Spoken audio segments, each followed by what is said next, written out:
implementation of whatever we have learned so far. So in the first 5 days, we have gone through the introduction of Bhagavad Gita, and the next day culminating into the science of soul as to, who am I? And then day 3 was who is God? And the fourth one was about the material nature, time, and karma. And the fifth day, which was yesterday, we discussed about the different forms of yoga and the topmost yoga system. And today, we're going to discuss about the practical applications of Bhagavad Gita. So today, we're going to discuss about how Bhagavad Gita can help us practically in our lives. So far, we have discussed and understood some of the core concepts, core principles.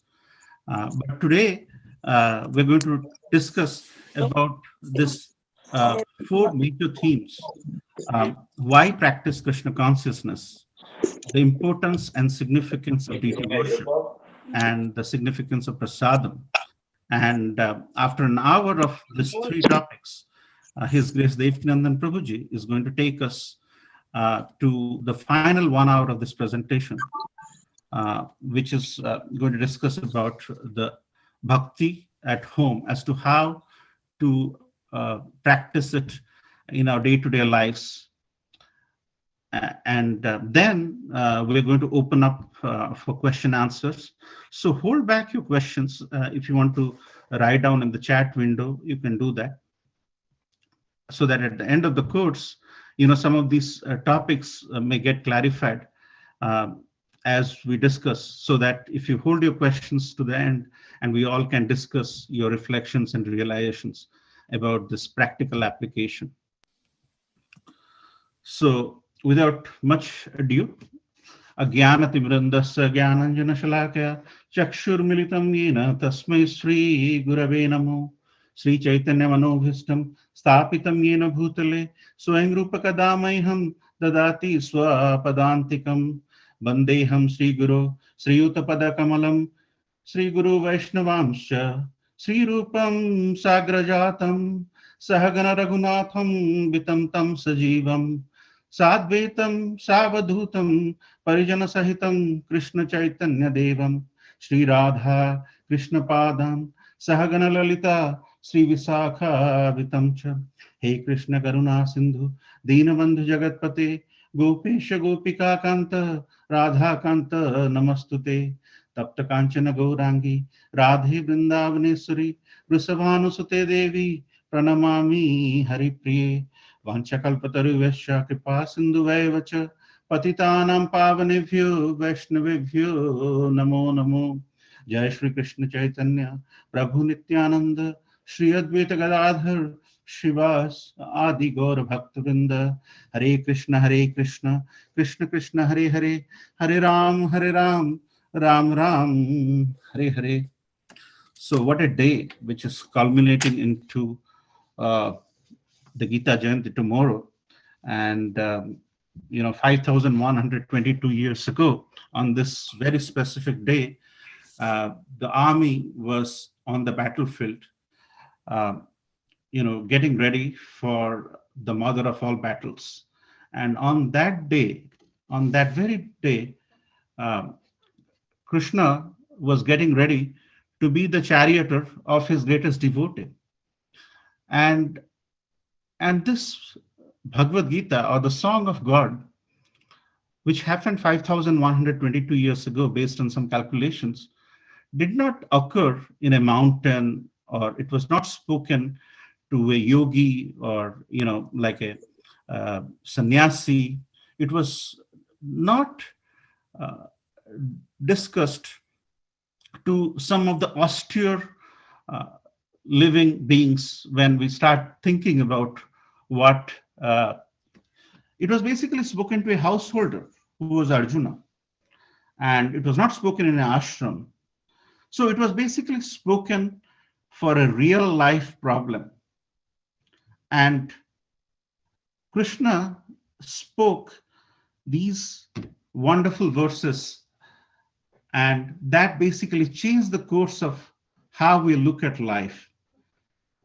And Krishna also spoke that he said all these things, thousands and millions of years ago to Manu, Ikshvaku, and Soma. So when we think about this pastime of the Lord, when he is expressing a real life problem seeker, how to deal with life, he's actually letting us know that these are all for your consumption. And we have to take all these theories we have learned in the last 5 days and put this into perspective. So all this jnana we have learned so far, which is extremely great concepts, which are nothing but knowledge. But when you apply the knowledge into our day-to-day lives, then it becomes vijnana. So the jnana and vijnana goes hand in hand. There is no practical implementation of Bhagavad Gita without those nice 5 days of discussion we had. And unless you apply all that what we discussed in those 5 days into some form or shape, then there is no use. So we as seekers of the absolute truth, you could be basically having, going out, doing a show where you end up checking out the lights they are decorating because of the Christmas Eve today, but you choose to be different. You choose to come to the august presence of seekers who are trying to think, whatever I have learned, how I'm going to use it. The application. In your phone, you have so many applications. Earlier, you're trying to do different things, but now you have a specific application in your phone to do certain things. You have a weather application, you have a stock application, you have a banking application. So we are here to assimilate all that what we have discussed and try to apply it in our day-to-day life. And in doing so, this is actually going to benefit us. Whether it is going to benefit anybody else or not, at least I'm convinced that it's going to benefit me. So if I say something which is not in tune with your expectation, please forgive me because I may have inadvertently, due to my lack of knowledge, expressed something. But I'll try to put forth this practical aspect, the application of Bhagavad Gita, based on how it has touched my life and how I have understood from Guru, Sadhu, and Shastra. So let's try to do a role play here. And this is a role play which you may have already heard it before, but this is very important. So once upon a time, there was a rich person. He had a son, and both the rich person and the son, they went to a fair. And in the fair, as they're seeing things, the son is looking around, the son and the rich father, they got separated. And as the kid was small, he was looking disturbed. He was looking very confused. And he was literally sobbing. And seeing this, there was a spectator, one, who came and said, what are you doing? Why are you here? He said, I lost my father. I'm looking for him. Then, seeing the problem in his life, the spectator one tried to give some food to him. The kid, he took the sandwich given by spectator one, and still the crying continued. And then there was a second spectator. He felt that this person must be thirsty. So he gave some orange juice to drink to this kid. Still, the kid was having sadness. And there was a third spectator who came and said, you must be feeling tired. You look bruised. So why don't I take it to a doctor? So they, took it to a, nearby, tent where there is a person who is, helping out in giving some ointments. And then still the kid was crying.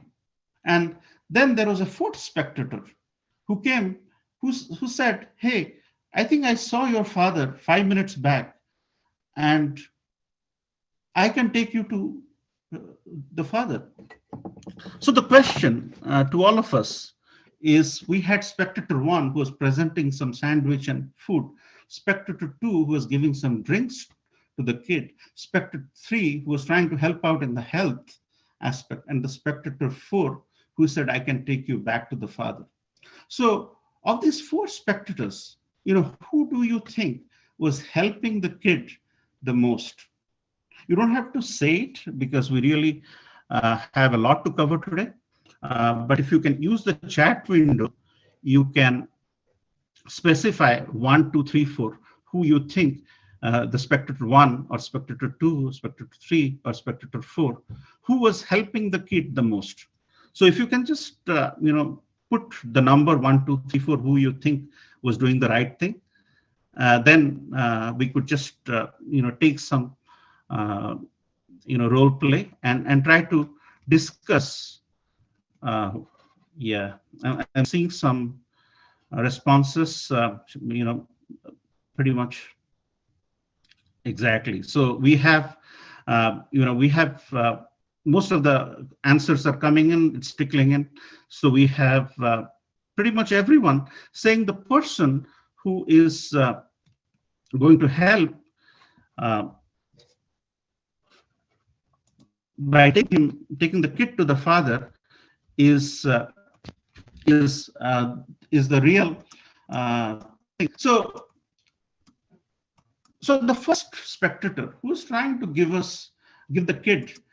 So we are like the sun in this example. We are in this material world. We are misguided. We have lost our relationship with our Supreme Father. And this material world is the fair where we have lost our eternal Father.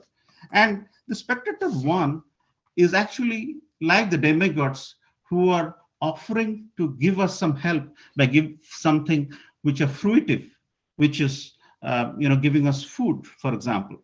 The spectator two was like the siddhis. They will say, okay, come, I'll give you something, you follow this, and it will help you.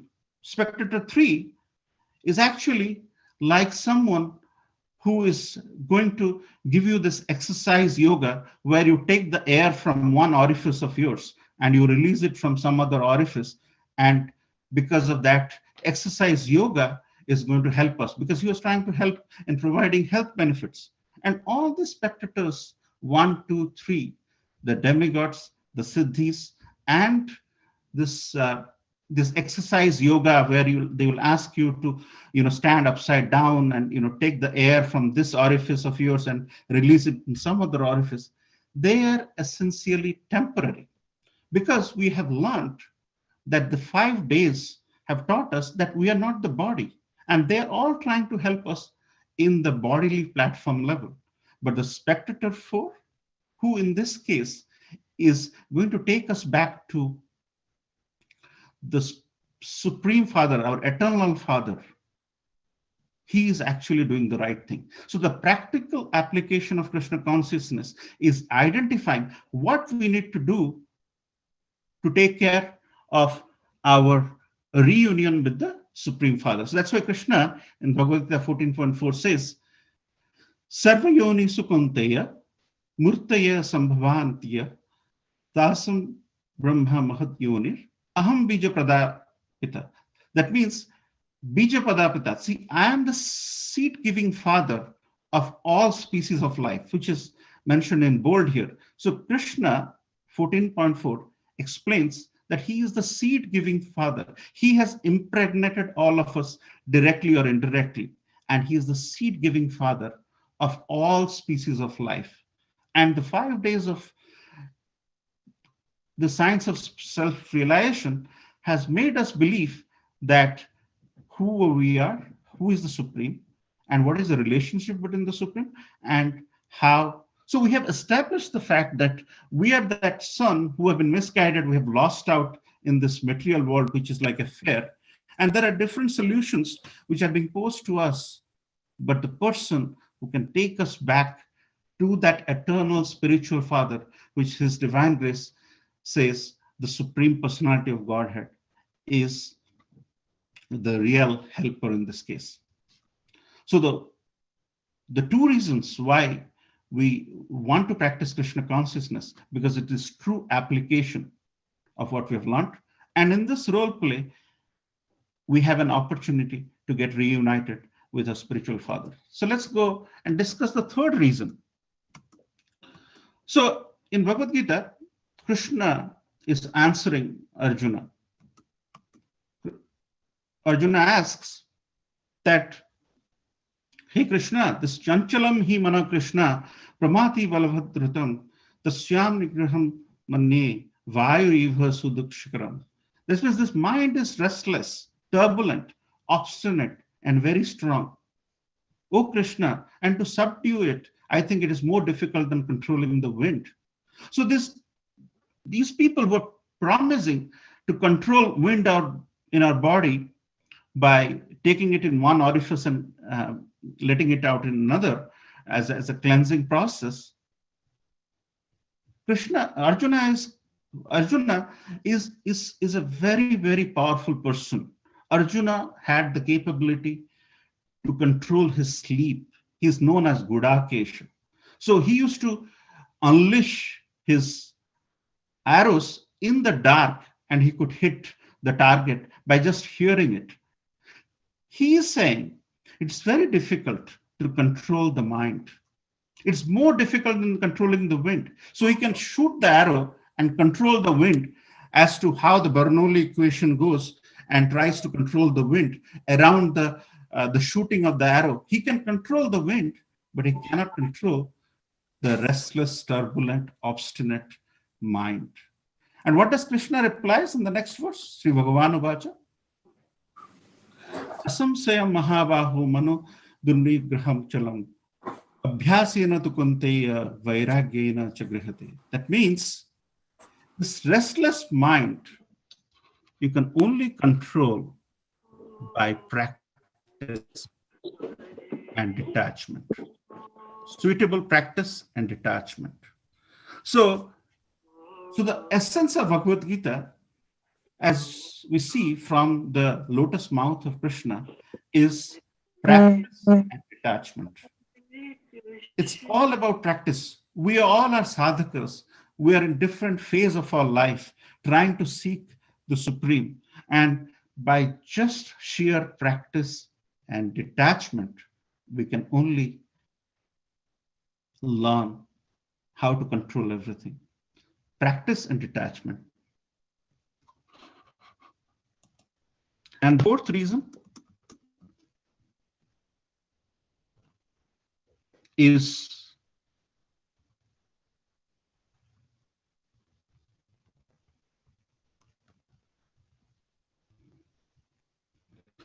Krishna is also recommending it. What that means is, Krishna is saying in Bhagavad Gita 9.2, Rajavidya Rajagruham Pavitram Ida Uttamam.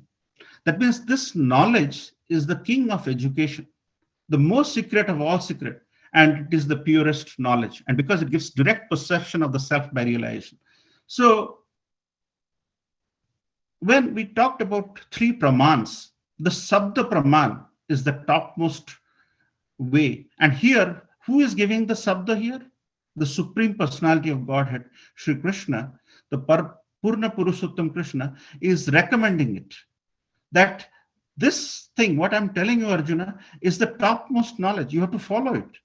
So if someone like the Supreme is recommending it,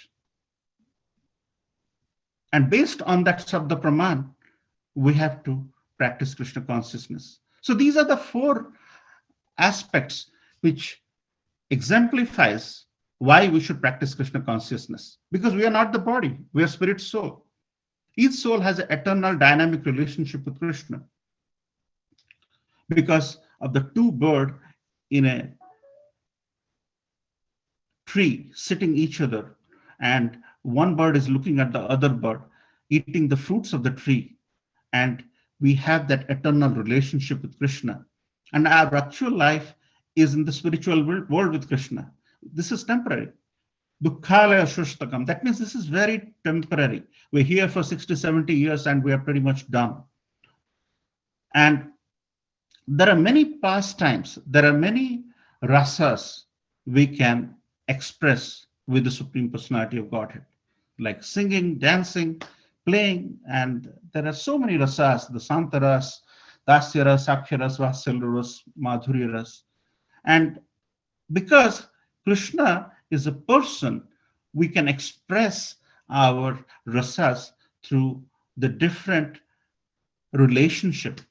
And that's why the variegated means it's a colorful service. So it's very, very colorful. Then, and this world is a prison house, to Kala Shustakam. For those inimical towards Krishna who suffer repeated births, because we have to unshackle us from the cycle of birth and death. And those who are intelligent take up devotional service to revive their dormant Krishna consciousness and go back to Krishna. See, Jiber Swarup Hai Krishna Nityadas, our default setting is we are the servant of Krishna. But it is dormant. It has to be revived. Most of us didn't even know this concept before we joined this Krishna consciousness movement. We were doing our merry way, we're going in our merry way, trying to do whatever we were trying to do, like the child in the Mela or the fair where he was separated from his dad.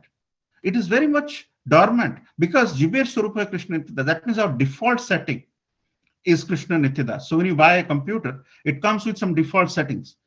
And once you want to speed up the computer because you're trying to play some games, or you're trying to do some changes, you can mess up your default setting. And that is exactly what has happened to us by the cycle of birth and death, of conditioning. And if Krishna wants to teach Krishna consciousness, he has all the rights. And that's why the fourth reason, what we just discussed, is Krishna consciousness is taught by Krishna himself, because he can only teach us how to understand him. Nobody else can.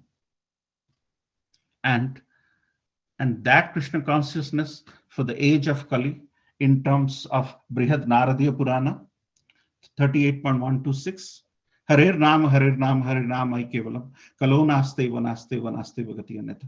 And it is taught by the practical way for this age of Kali Yuga. This age of Kali Yuga, because we cannot take any medication we like for the disease, right? What if the doctor gives us medication for fever? We have to take it when we have fever. We cannot take it for a different ailment. Likewise, in this age of quarrel and hypocrisy, Sankirtan Mahayagna is the only solution. There is no other solution. You can do whatever different thing. You can choose to take a loose motion medication for fever. It's not going to help us. We have to take the right medication, as mentioned in the scriptures. So it's not a dry, it's not a dull, it's not a ritualistic religion. And that's where the second half of this course is going to dwell more into the ABCDs, which is mentioned in the second point here. It's tried, tested, proven method to achieve perfection of life. Devotees develop all good qualities to this kind, tolerant, humble, self-control, peaceful, and pleasing to all. So by doing Krishna consciousness, you would express yourself, you'll grow a relationship with the Supreme. But at the end of the day, some of your peripheral qualities of kindness, tolerant, humble, self-controlled, all that is going to help you for your non-spiritual life as well. So Krishna consciousness is the main product, and there are many byproducts of that. So Jiver Swarupa Krishna Nityadas, if we choose not to be the servant of Krishna and we get into the aspect of sense enjoyment, what is sense enjoyment? Sense enjoyment is the illusory energy of the Lord, triggered by the illusory energy of the Lord, which is the external energy of the Lord. So Maya is actually a servant of Krishna. So we can choose to be the servant of Krishna, or we can choose to be the servant of Maya, which is the servant of Krishna. Because there is so much of confusion, there is so much of ignorance, we can choose to be the servant of Krishna Das, or become a Krishna Das, or Maya Das. And how we can become Krishna Das is going to be discussed in the second subsection on deity worship. So we want to suffer forever because this place is full of suffering. Janma Mrityu Jarabadhi, 4 kinds of suffering, and Adi Bhautik, Adi Daivik, Adhyatmik, 3 more kind of suffering. Do you want to still suffer? Or we want to go back to a place where there is no suffering? And we want to resurrect our love for the Supreme Father, or keep chewing the chewed. And if you remember, if you have taken a bubble gum, and after some time, the bubble gum doesn't taste that well. So this is the classic line His Divine Grace has mentioned many times in his lectures, chewing the chewed. So if you go to the Indian town buses, you'll see the under the seat, all the leftover, all the discarded chewing gums are left there because it's so filthy that you can't really hold it, you can't let it go. So most of the seats under the town buses will be filled with this used bubble gums. And this life, when you're basically in touch with the illusory energy of the Lord, is like chewing the chewed. After you keep doing the same Friday potlucks forever, it becomes devastating. But the same Krishna consciousness you end up doing. Let's take an example. You do the birthday of your kid. After first birthday, you do it nicely. The second birthday, you do it slightly lesser than that. And by third birthday, you probably do it within your homes. So the child birthday becomes boring after 1 or 2 or 3 years. But the Supreme Personality of Godhead's birthday, the Janmastamis, the Snanyatra, the Gaur Purnima, whenever the appearance day of the Lord comes, every year is transcendental. Every year there is something new because that is transcendental. So you're not chewing the chewed there. But the birthday in our day-to-day life becomes so mundane that we stop doing birthdays after 2-3 times. So that is the difference between transcendental and material. And let's go to the second subsection. Looks like I'm already halfway done for this 1 hour thing, and I'm 1/3 into the presentation. So the expressing our love for the Supreme is through this wonderful way to do deity worship. So what is deity worship? So as we know, there are 4 pillars of dharma: purity or cleanliness, mercy, austerity, truthfulness. So this purificatory process is deity worship. And His Divine Grace in 3.1.17 Srimad Bhagavatam, 3rd Canto, Chapter 1, verse 17, he mentions, I'm just trying to read the highlighted ones, but even though we are not free from sins, the Lord is kind enough to allow us the facility of seeing Him in His Archamurtis in the temple. The Lord is all powerful, and therefore He's able to accept our service by presentation of His Archa form. No one therefore should foolishly think the Archa in the temple is an idol. Such an Archamurti is not an idol, but the Lord Himself. So deity is the beautiful form of the Lord, either in the temple or at our home, which enables us to see Him and serve Him.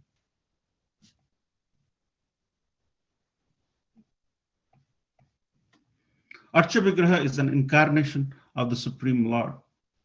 Archa Vigraha is a deity of Krishna which is installed according to the Shastric standards by a pure devotee of the Lord.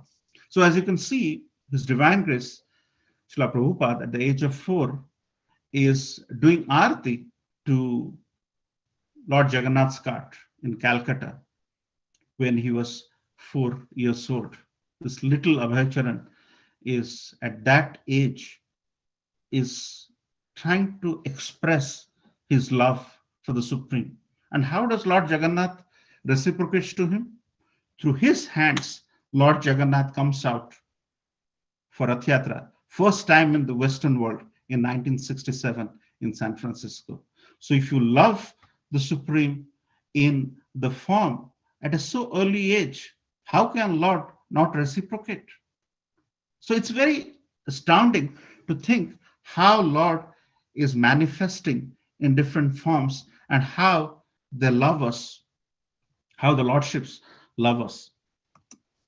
So some technicalities: idol worship is a piece of stone or wood which is given some shape. It's unauthorized by scriptures and it produces no effect on the worshipper. Whereas the deity, which is different from idol, the idol worship, if you think about it, you have this, Abraham Lincoln's statue. Think of that as the idol. And in some places, it's in such a shabby state that you can't even imagine. But the deity, which is the Supreme Lord himself, so the life or the pran is injected into the Supreme, is present in the deity. He's authorized by the scriptures based on the dimensions, based on the purificatory process which happened in 2015 and 16 in our temple. And one who serves the deity advances in spirituality. We'll take some use cases in the later part. Just want to discuss a little bit about. So if you have two boxes, one is a post box and one looks like a post box, but it's not a post box. When you put the mail in that box, which is not the post box, will it ever get to the destination? No. But if you put the letter in the right post box, it'll get to the destination. You can put it in any post box, any legal post box. So all the Radha Krishna deities you see, or Lord Jagannath Baladev Subhadra Maya deities, or Gaur Nitai deities, they're all connected. So as long as you offer your obeisances to them, to the Archa Vigraha from the bona fide form, they are going to receive. So it is important for us to not go in a disarray and start looking for things which we can pray just like that. See, there is a sentimentalism that there is a lordships which has basically come out under the tree without the lack of bona fide basis, and it can make us sentimental. But the bona fide way to recognize that is to have the Archa Vigraha from properly installed and offerings going on. So Krishna has an authorized representation in the deity form. It's Archa Vigraha. It's not unauthorized like the post box, which looks like a post box, which is not a post box. But the Archa Vigraha form is the right representation of the Supreme Personality of Godhead, which exemplifies that real post box.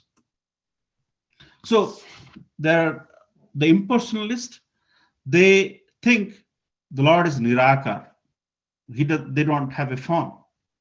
If they don't have a form, what happened to the pastimes which is depicted in the scriptures?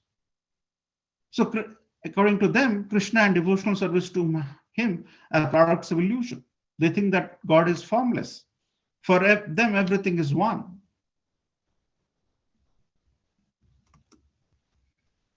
But we have learned that God is a person. Lord is a person, so he eats a few times a day. He takes shower. He brushes his teeth. He goes to sleep. But impersonalist cannot understand that.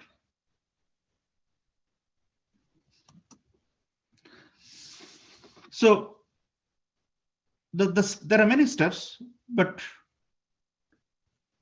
there are some purificatory steps in terms of taking birth, applying tilak, chanting, paying obeisances, doing arati. And this is a process where you express your love with the Supreme, and there are reciprocations. So the Mayavadis will ask, God is present everywhere. He is present in everyone's heart as Paramatma. Why should one restrict himself to a temple? What is the need for going to the temple? I can worship him within my heart. Very easy, very sahajiya way of looking at things. So Prabhupada says, if God is everywhere, is he not in the temple or in the deity? If God is everywhere, he is in the temple, he is in the deity. So deity in the temple is an easy way of approaching Krishna and express our love for him through the 9 processes, which was touched yesterday as well. So there are some practical examples. So let's discuss about Abdul Rashid Prabhuji, the Transcendental tailor. Some of you may have heard about this. So on the left, you see the Radha Ras Bihari temple in Juhu. And Abdul Rashid Prabhuji was started doing tailoring in mid-70s. And he also had met His Divine Grace when in 1975, His Divine Grace was having some illness he has met. So in mid-80s, there was a person he wanted to donate a lot of cloth to the temple to make a dress for Ramji, Radha Ras Bihari in the temple. So how much do you want? The temple management, the donor was there, and the donor of the cloth was there, and the temple management called out to Abdul Rashid Prabhuji. Abdul Rashid Prabhuji said, I can tell you how much cloth I want. We have to measure. Then the temple management said, you have been doing this for so long. If you're doing this for so long, why can't you tell us? You need probably, 20 yards of cloth for, Then Abdul Rashid Prabhuji says, I have been doing this, but every time I end up doing this, sometimes I see the waist of Rash Bihari ji more. Sometimes I see the waist of Radharani less. Ramji's waist is less. And sometimes it is more. Sometimes the legs, the measurements are more. At that time, the temple management, it came as a surprise that how come the Supreme Personality of Godhead, who we think is in the stone or a wood, can change the dimensions. And that too, a person who is from a different faith, but he has the right consciousness to recognize that it does change. So it's how we reciprocate to the Supreme, the Archavigraha form. The Archavigraha responds to us accordingly. The reciprocation is very, very significant in understanding the relationship between us as sadhakas and the Archavigraha form. And this can be discussed for a long time about, and today Abdul Rashid Prabhuji is in 70s, and he today he stitches sannyasi cloths for Gopal Krishna Goswami Maharaj, Giriraj Maharaj, and now the current tailor is also a Muslim who is stitching. So the reciprocation, as you can see, is so significant. And this is a practical example. The second example is Gadadhar Pandit and Tota Gopinath. So Chaitanya Mahaprabhu was Nimai, referred as Nimai, Nityananda Prabhu as Nitai, and Gadadhar Pandit is fondly called Gadai. So once Gadadhar Pandit and Chaitanya Mahaprabhu were discussing, Gadadhar Pandit used to read Srimad Bhagavatam nicely about Prahlad Maharaj, about Dhruva Maharaj, and Chaitanya Mahaprabhu ecstatically would refer to Gadai. And once with ecstatic love for the Supreme, he started digging a place in Puri where they were having that conversation. And they fondly he was fondly digging. After digging, he found the head of a structure. So he called Gadai, Gadai, please come. And then from there, they excavated this beautiful murti, and Chaitanya Mahaprabhu named the deity Gopinath. But that Gopinath is a standing form of Gopinath. Like any temple you go, Krishna is standing, and it was a beautiful form. And Gadadhar Pandit, and he asked Gadadhar Pandit to take care of the Gopinath deities. And Gadadhar Pandit was taking care, taking care, taking care. And when Chaitanya Mahaprabhu disappeared from this world, Gadadhar Pandit was very remorse. He was filled. So in a very short age, he became too old. So, and he cannot get up, he cannot offer the garlands. He was having bit difficulty. So one day, he was telling Gopinathji, Gopinathji, I cannot take care of you. I cannot reach you because you are so tall. I cannot reach you. I cannot offer you a garland. So I am assigning somebody else to take care of you because I am in complete separation from Chaitanya Mahaprabhu. I cannot do this. That night, Gopinathji came in the dream of Gadadhar Pandit and said, don't worry, Gadai. In order to help you offer garlands to me, I have shrunk. So as you can see in this form, Gopinathji, who was standing, is actually sitting here to help Gadadhar Pandit in a sheer love so that Gadadhar Pandit can serve Tota Gopinath. So this is the only form of Krishna where Krishna is not standing. Krishna has shrunk to take service from Gadadhar Pandit. An example, a practical example. So when Chaitanya Mahaprabhu was there, Gopinathji, Tota means a mango plantation orchard. Tota Gopinathji was standing, and in this form, which has been like this for the last 500 years, because of Gadadhar Pandit, you can go and see Krishna in a sitting posture, probably the only Krishna in a sitting posture ever, because always Krishna is standing to take care of his devotees. And this posture, he is taking care of his dearest devotee, Gadadhar.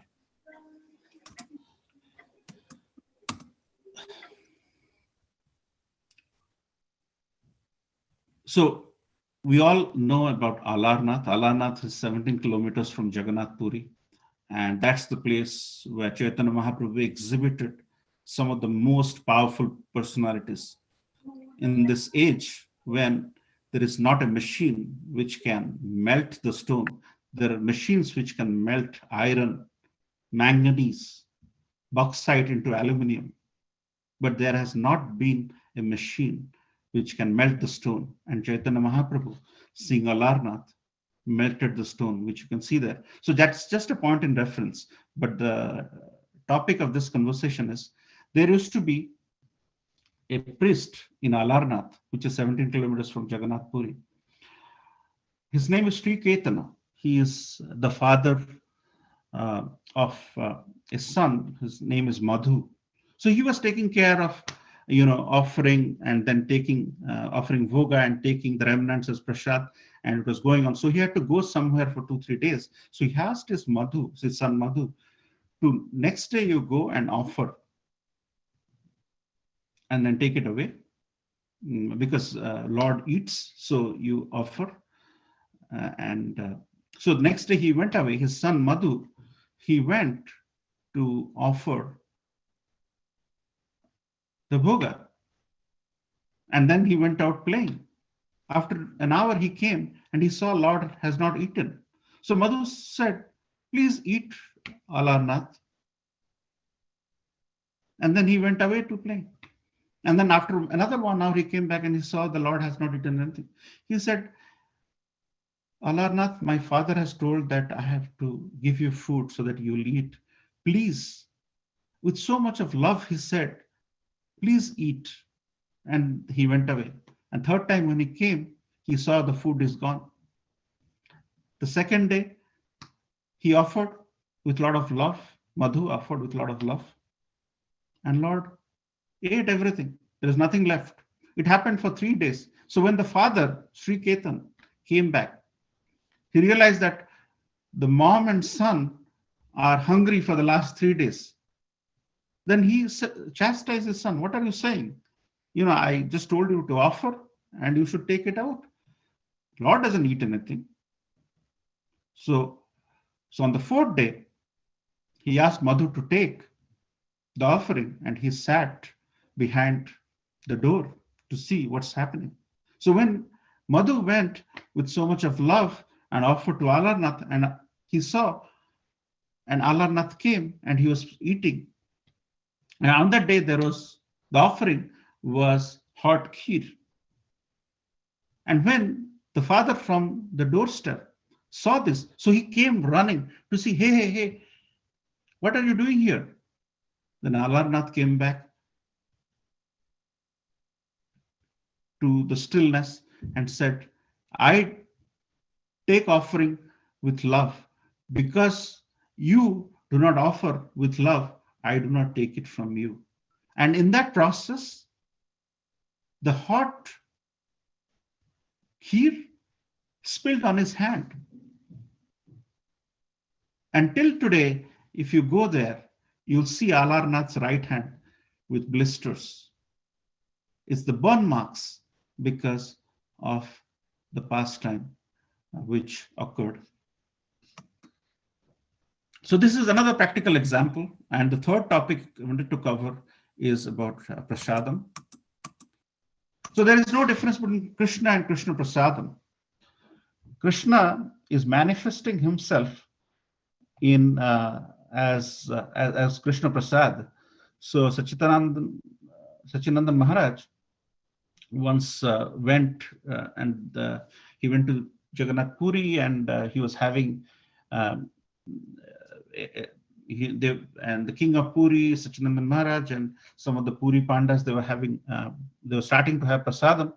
And Sachinandan Maharaj writes also that when the prasadam is kept, nobody is eating.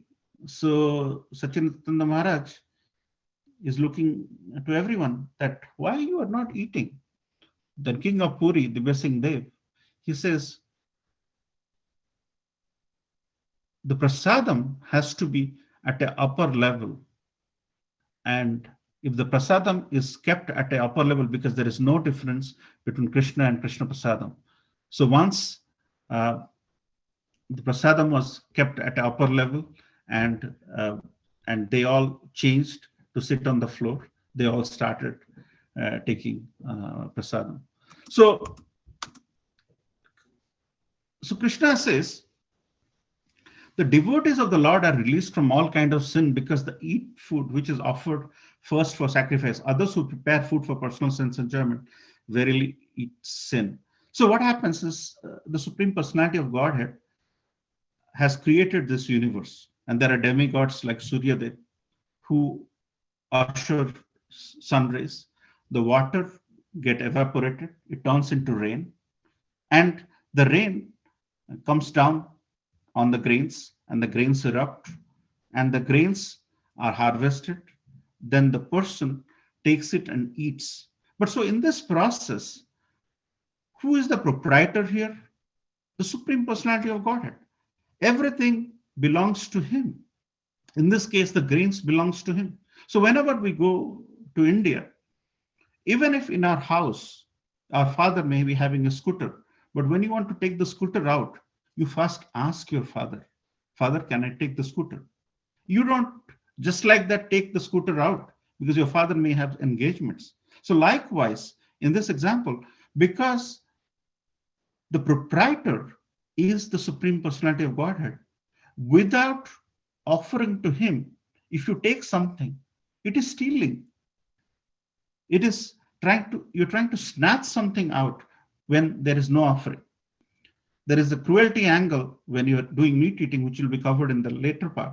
But the point is, if the proprietor is someone and you are not taking the permission, then you are snatching. That's why without offering, if you're eating, you are basically incurring sin. Because if something is not ours and we snatch it for our sense enjoyment, that's exactly what Krishna is saying here. The devotees of the Lord are released from the kind of sins because they eat food which is offered first for sacrifice.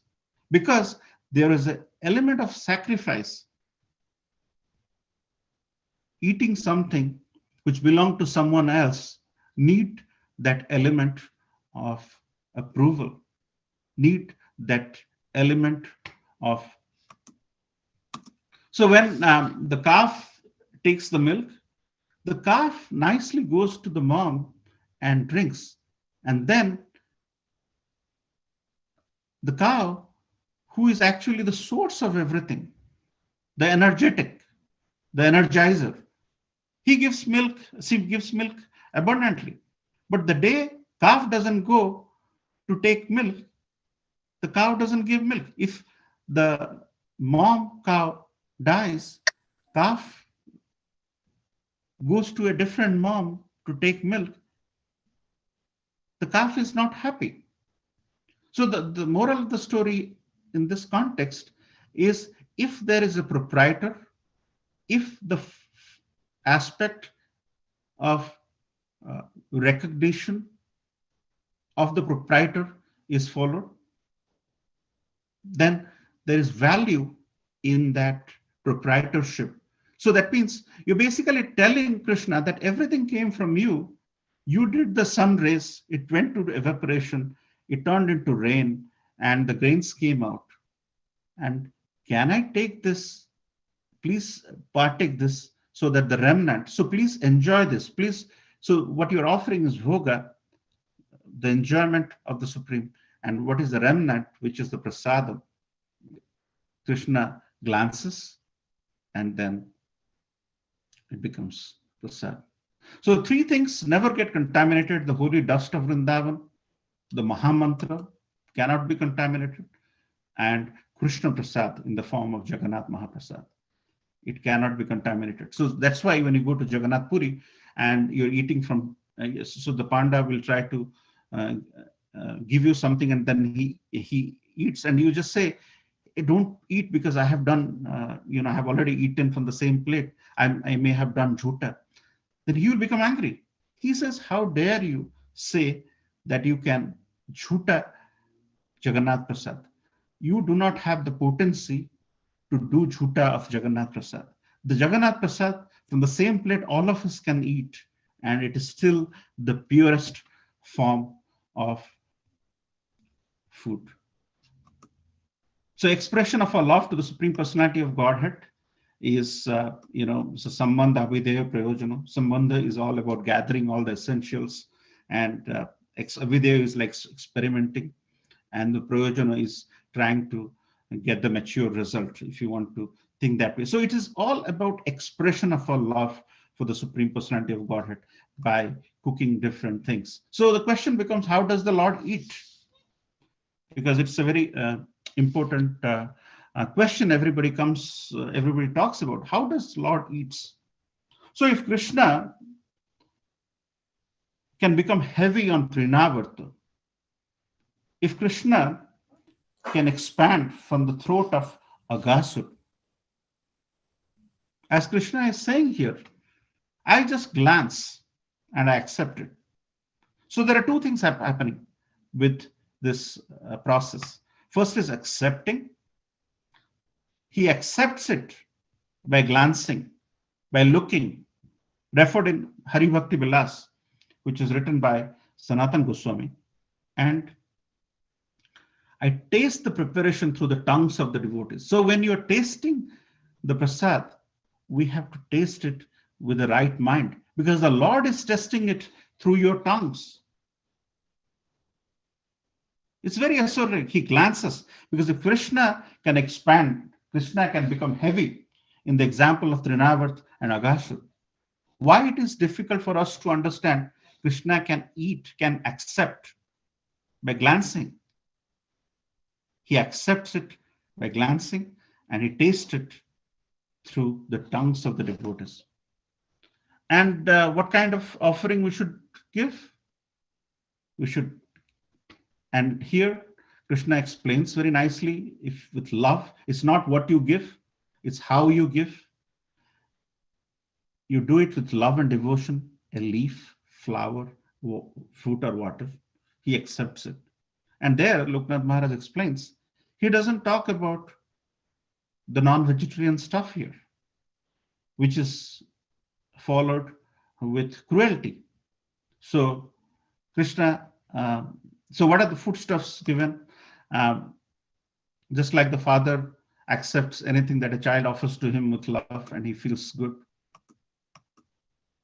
So anything which we don't offer or there is cruelty involved, we are gathering sin.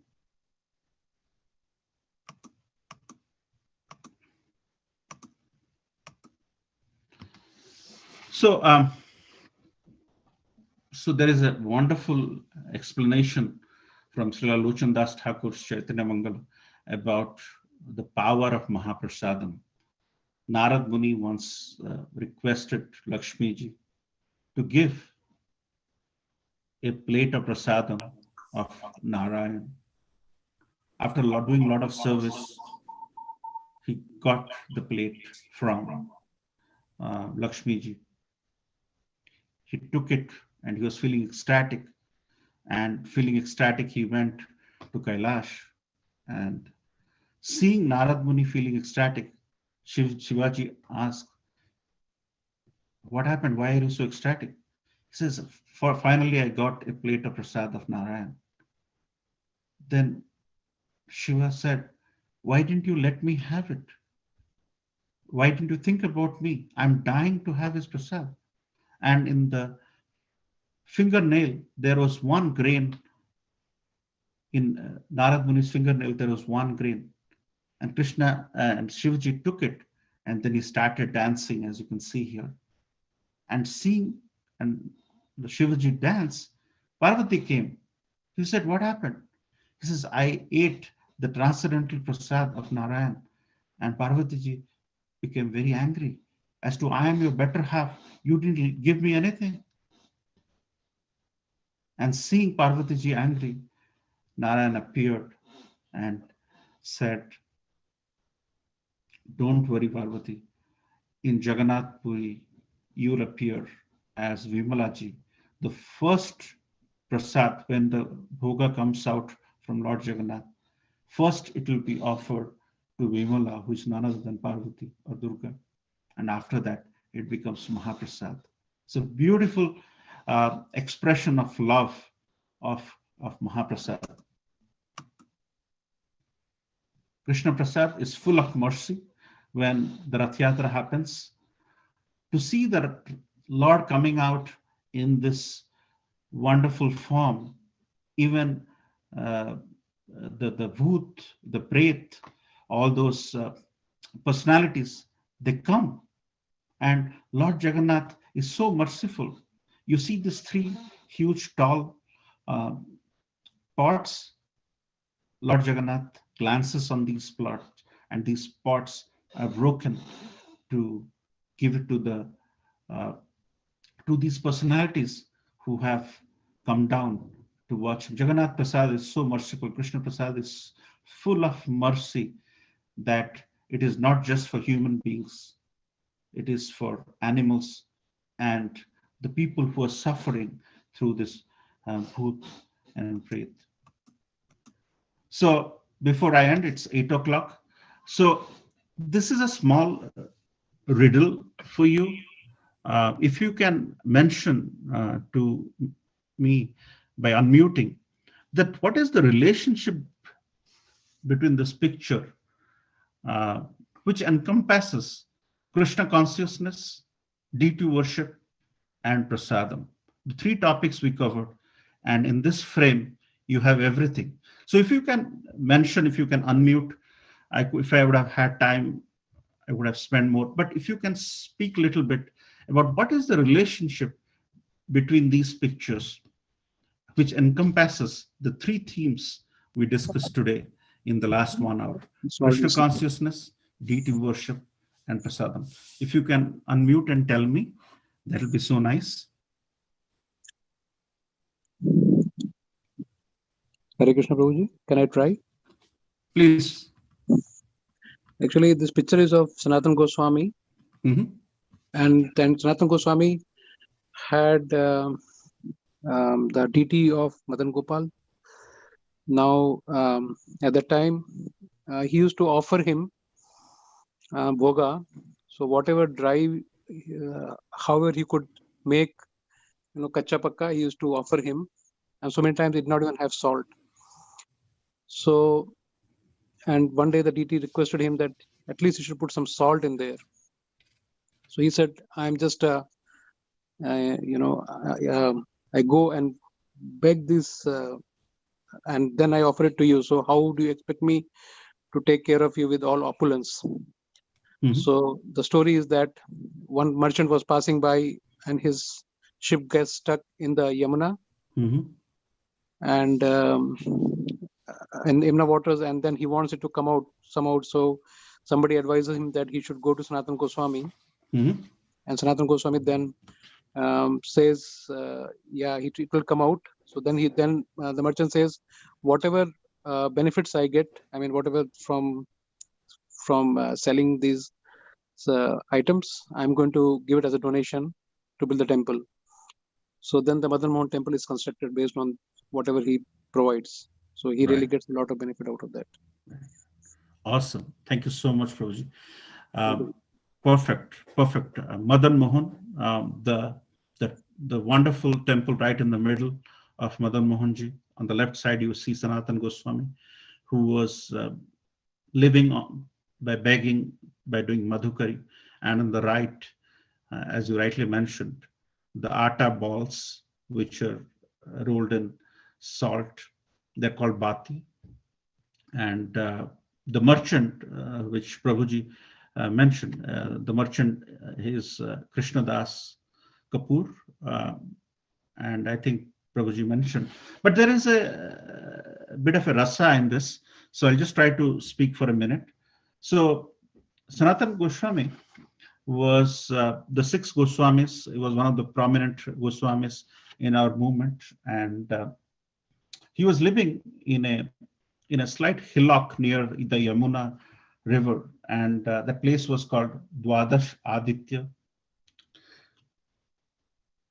And when he used to have this Madan Mohan deities, and once he didn't had salt, and he was just making those atta balls and roasting it. And one day there was no salt, and as Prabhuji mentioned, there's a merchant whose boat got locked out in the banks, in the soil of Yamuna. So at the time, a kid arrived, and he said, there is a very nice personality in the mountaintop, in the little hillock, so go and meet him. And this person goes, and that night he spends, and Radhanath Maharaj explains so nicely, there are four kinds of people who come to the Supreme: the distress, the desirer of wealth, inquisitive people, and one who is searching for the absolute truth. So this person was distressed, so he came, and the whole night, Sanatana Goswami and Krishna Das Kapoor, the merchant, they had ecstatic kirtan, and there was so much of exchange. And the next day, surprisingly, the boats got unlocked from Yamuna, and he goes on to Agra, where he was planning to sell the salt and the wares, and he made a fortune. And he came back, and he said, what can I do for you?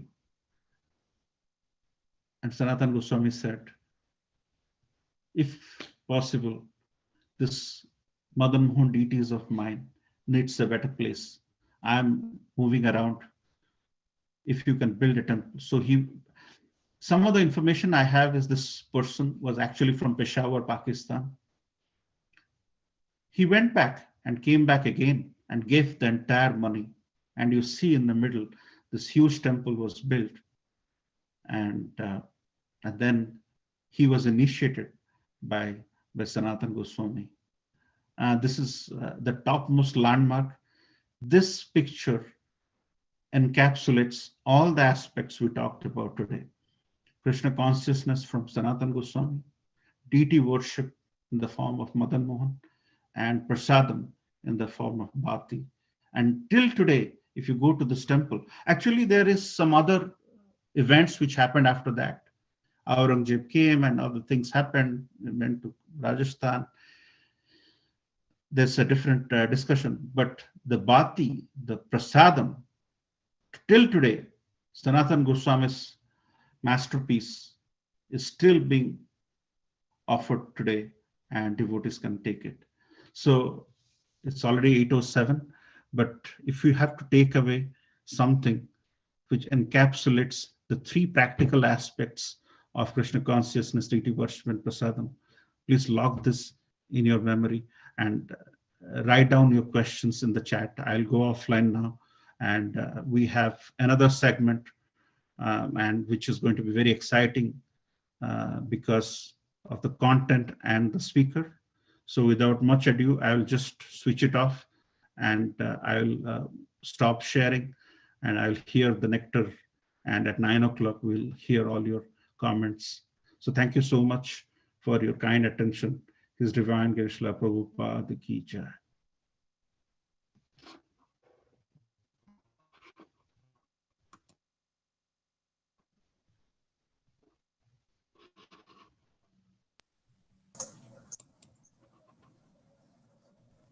Hare Krishna, Himalayan Prabhu. Hare Krishna, Puji Dandat Pranam. So I'm going to share, right?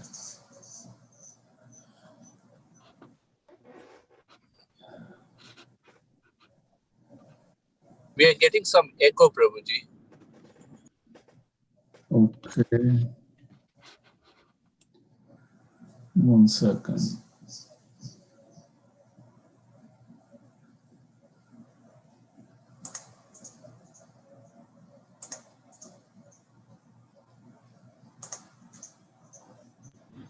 I think there are two devices which are logged in from.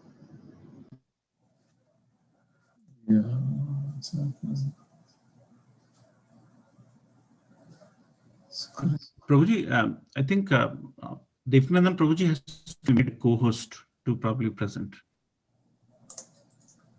Okay, we can see it. Thank you so much, Prabhuji. Can you see my screen? Yes, Prabhuji.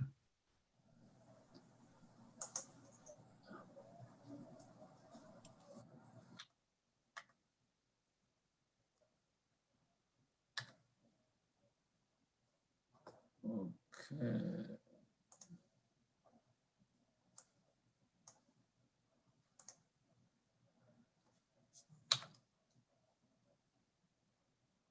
You can see, can you hear also me? Or Yes, Prabhuji, we can see the session 6 Bhakti at Home slide and hear you as well. And audio is coming back. It's clear? It's clear for me, Prabhuji. There is some echo, Prabhuji. Acha. 1 second. How about now? Let me see if I can go on my phone.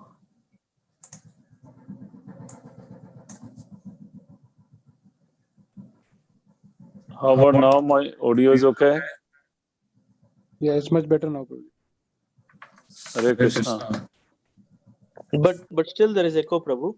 I think in the second device you have, you can just disable the audio out of it. Yeah, yes, Prabhuji. You need to mute it one of the phone. Yeah, I muted my computer.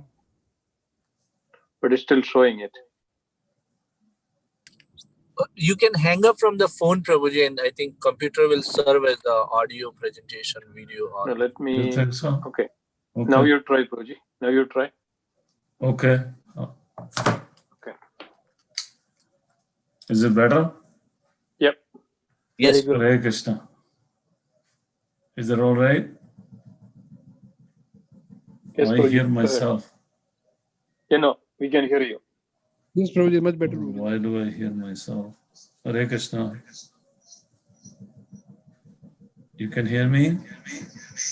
Yes, Prabhuji. Yes, Prabhuji, but echo is back now. Let me hang up on the phone. Yes.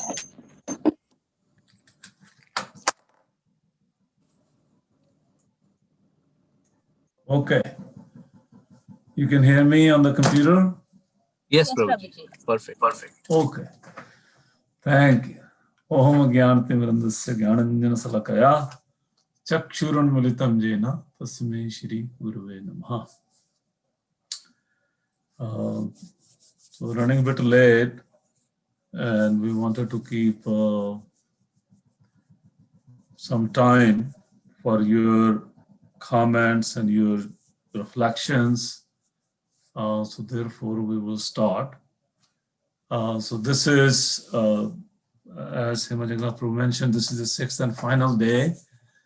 And I was hearing many of you were attending every day with great determination and dedication and sincerity. So we owe our gratitude to all of you.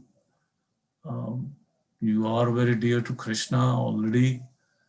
That's why you have this attachment to hear Gita Gyan, 6-day course on science of self-realization. And so yeah, this last topic, it's actually, we're trying to condense it so that we can cover it in some reasonable time frame. It's pretty broad. It has many more topics and sections, but we do want to end before 9, hopefully much before that, but let's continue. So it's a bhakti at home.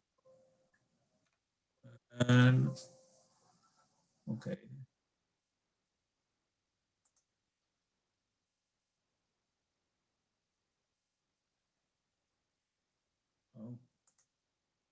It's moving.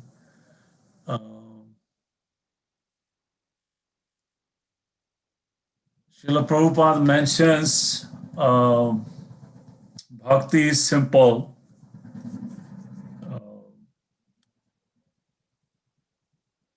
Shruti Kirti Prabhu also writes, and Srila Prabhupada mentions this in many of his lectures, many of his lectures, especially in his morning walks, that what is the difficulty? If you hear it very carefully, Srila Prabhupada lectures, read his morning walks, what's the difficulty? And Shruti Kirti Prabhu writes a book. The title of the book is What's the Difficulty? So for Srila Prabhupada, because he's a Vaikuntha man, Krishna consciousness was not a difficulty. Understanding Krishna consciousness was not a difficulty. So Srila Prabhupada mentions that Krishna consciousness is simple. And our Acharyas explains that it's definitely very simple for simple-hearted souls, simple, sincere, serious hearts. It's very simple. So let's dive into it a little bit more.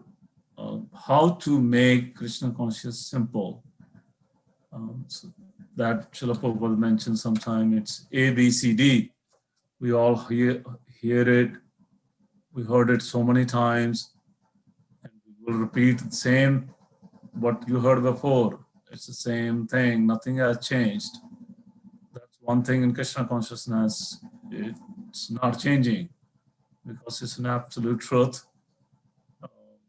As Himajagnath Prabhu was mentioning nicely about the example of a peon, Srila Prabhupada mentioned that I'm a peon. I'm just taking the message from one place to another place without opening the envelope.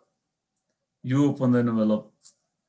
So So we will repeat something similar. Now, the topic also for today's, all the subsections, they were under practical applications of Bhagavad-Gita. So I was meditating and I remember one story, how you bring scriptures, the messages of Bhagavad-Gita, messages of Ramayana, messages of other scriptures, how you make them practical. So one story comes to mind. Guru Dronacharya, he was training Kauravas and Pandavas, and this time the subject matter was how to control anger.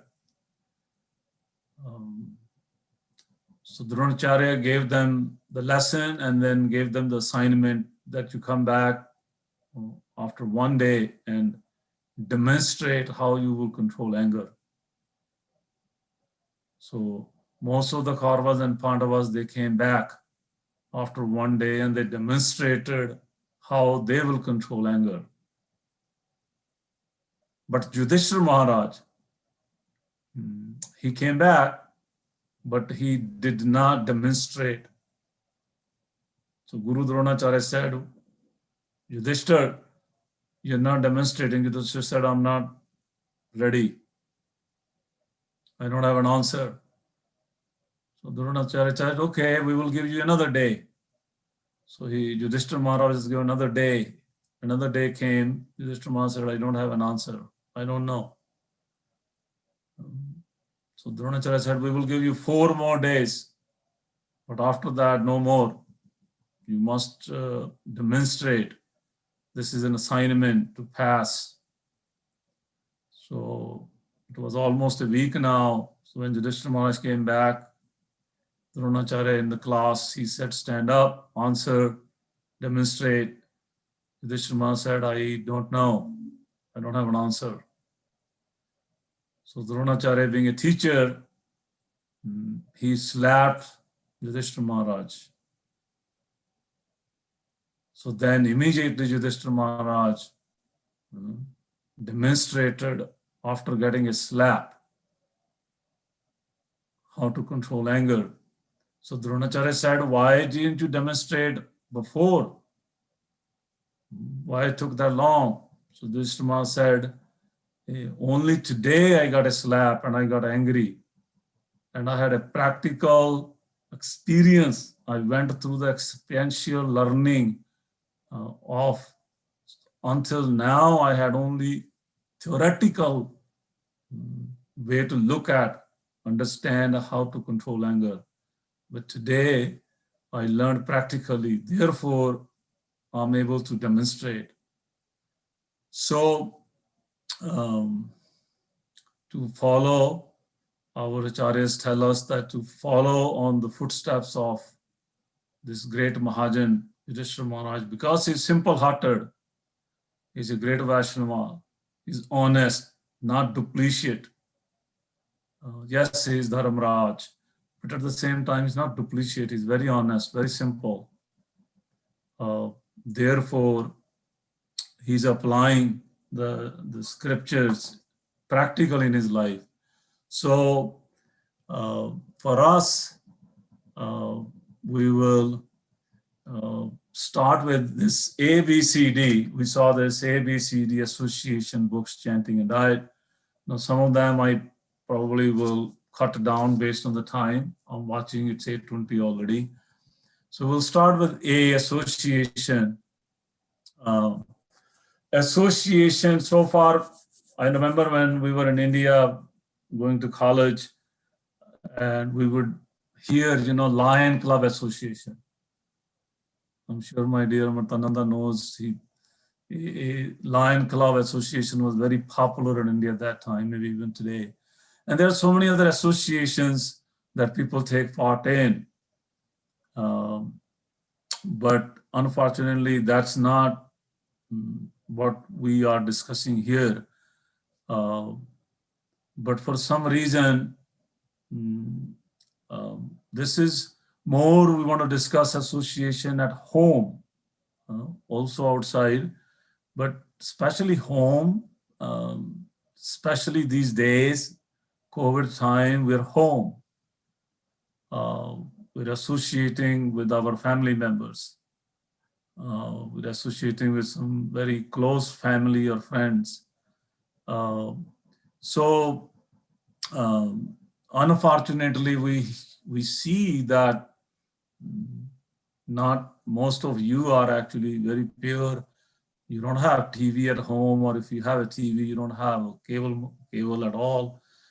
But in general, we're noticing in the world, TV is at everybody's room. Everybody, if there are 5 rooms in the house, there are 5 TVs. And it's mentioned that the child at the age of 9 actually ends up watching more than 9,000 murder cases and rapes through the TV channel. So TV is like a Ravana. Ravana stole Sita, and then he showed his 10 heads.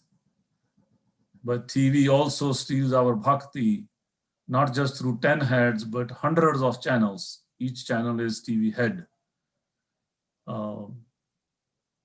So we don't want to associate with TV, but somehow, unfortunately, even if TV is gone from the house, every room has a computer, every room has an iPad, every room has an iPhone. And in my small realization, these gadgets are sometimes more devastating than TV, because TV speaks loud, sound is high, everybody can hear, see what you're watching. But on an iPhone and an iPad and your small teeny laptop, Surface Book, nobody can see what you're watching. So that association of these gadgets can be very devastating if it's not channeled properly. So we're told families that pray together stays together. So temples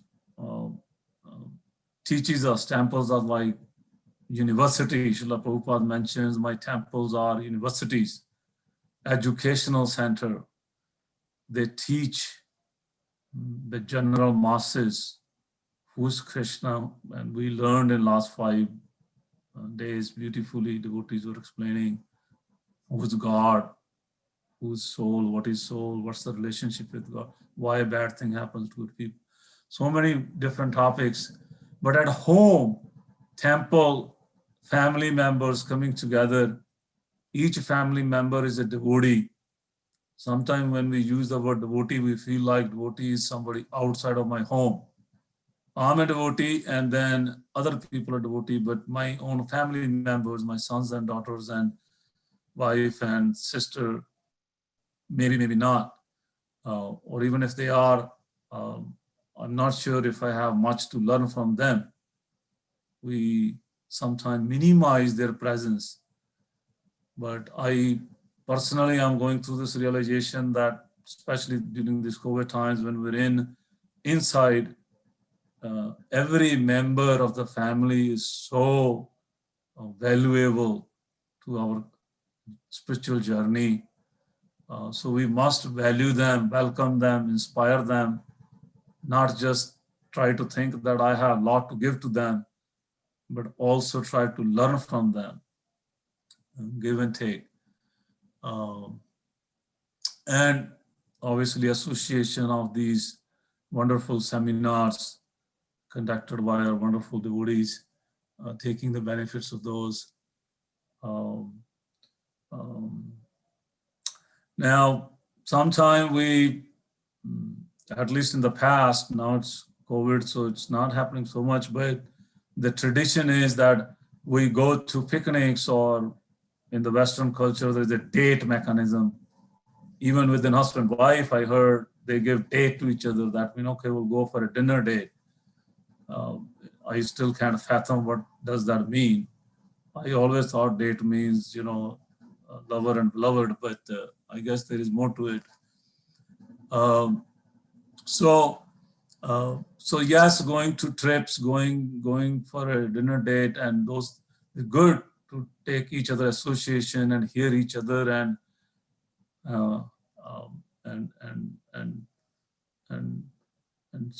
share our love and care for each other. It's very important. We must do that. But going deeper in the association, deeper into our Krishna conscious journey, what we hear about Krishna from Gita, from Ramayana, sharing with each other, sharing through their tough times.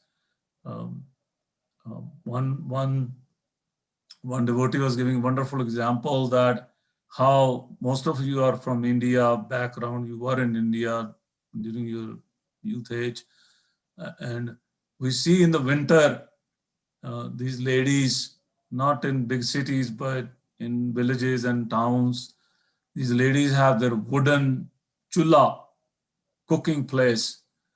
And especially in the winter, they actually put a lot of wood and have nice fire coming out of that stove, the chula. And all the family members, I remember we used to sit around that cooking chula, the cooking stove, and get warmth from the fire. And we will all feel that, oh, now I don't feel that chilly.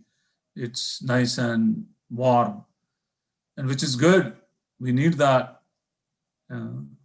But actually, that housewife, she's cooking wonderful, wonderful prasad on that particular stove. And when that prasad is cooked and offered to the Lord, and then it comes to your plate, that nourishes your inside, not just the outside, that warmth of heat. So warmth of heat is needed, that association of going for a date and picnic and having good time is needed. But the inner,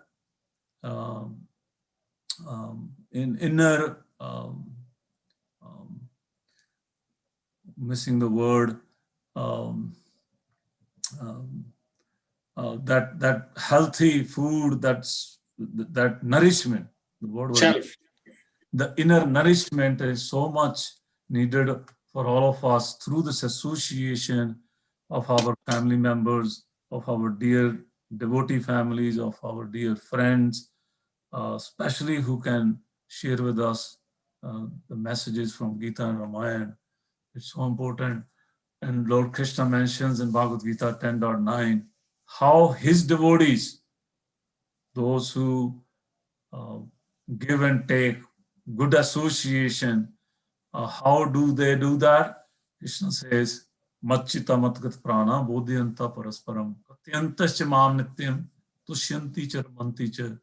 So those devotees, and there's the verse before this, 10.8, where Krishna says, Buddha bhav samanvita. Those devotees are Buddhas. They are intelligent, they're wise. They just don't give and take association based on the dates and the trips, but go deeper. Kathayantascha mam nityam. They share Krishna katha with each other. Nityam, always. Whatever time they find, whenever they find, either 1 minute or 2 minutes or 20 minutes. Tushyanti cha ramanti cha. It gives great satisfaction and bliss. And it says, in enlightening one another. I like that word, enlightening one another. So that's a very practical way of looking at association. One another. Either it's son and father, or wife and husband, or anybody, one another. Together they share with each other. That's very powerful. And we see that how Parikshit Maharaj attained through his association with great Vaishnavas of the time. When he was ready to hear, hundreds and thousands of sadhus came on the spot, actually, from nowhere. And he heard Srimad Bhagavatam when Parikshit Maharaj heard. So hearing has We're running a bit late.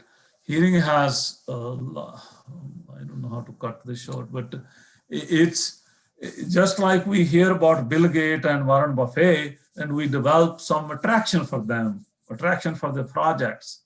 So similarly, when we hear about Krishna, we develop attraction for Krishna. Not just we develop attraction for Krishna, but the second, which is actually a very big benefit, is that we lose taste for sinful activities. In Srimad Bhagavatam, it's mentioned, Bidhate Hirdya Granthis, Siddhantes, Sarva Sanshaya, Jijante Chasya Karmani. The knot of the heart is pierced, and all the misgivings are cut to pieces, and the chain of fruitive actions is terminated. So three things happen simultaneously. Knot in the heart is pierced. The knot in the heart is this lust, anger, greed, envy, illusion. That's pierced by hearing Krishna's Krishna Katha. And the misgivings, the confusions are gone, and the chain of fruitive action, the karam bandhana, we get a liberation from the karam bandhana, which is very, very difficult to get out of that vicious circle.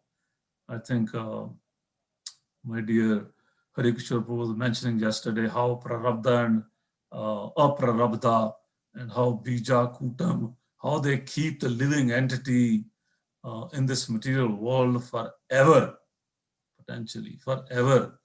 It's almost impossible for the living entity to leave that vicious circle. But by hearing Krishna Katha, in the association of these Buddha Bhav Samanvita, those Buddha devotees, we can get liberated from the birth and death. But many times this taking the association and hearing, many times we tend to not take it very seriously. Share with you some small story. This one sadhu, he started his sadhu sangha, his katha, and when he started the katha, he saw almost 150, 200 devotees were sitting. And he closed his eyes and he immersed in the katha, and he's going and going and going, and after 2 hours he opened his eyes and he found one devotee left. He said, wow, you must be super special. You must have understood everything. That's why you're here. Everybody else is gone. Did you understand everything? You have any question? Was it interesting? So the devotee said, Maharaj, I'm just waiting. I'm waiting to go. Okay, so why you're waiting? Maharaj, you're sitting on my mat. I have to take that mat. That's why I'm waiting. So like that, somehow or another, by conditioning, by so many distractions,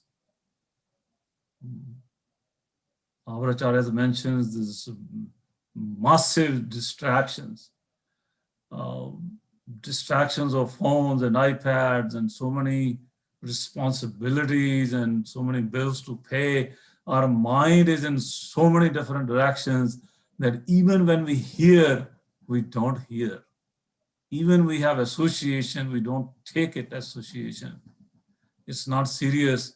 And on my personal note, I'm realizing I'm finding this being present in the house for so many months. It's so difficult. You try to concentrate, meditate, but mind goes in so many different directions. So we hear these devotees, Rukmani Maharani, how she heard about Krishna.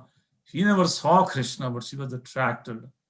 Those 16,000 queens in Narkasura's jail, They never saw Krishna, but they heard Krishna. They all wanted to get married to Krishna.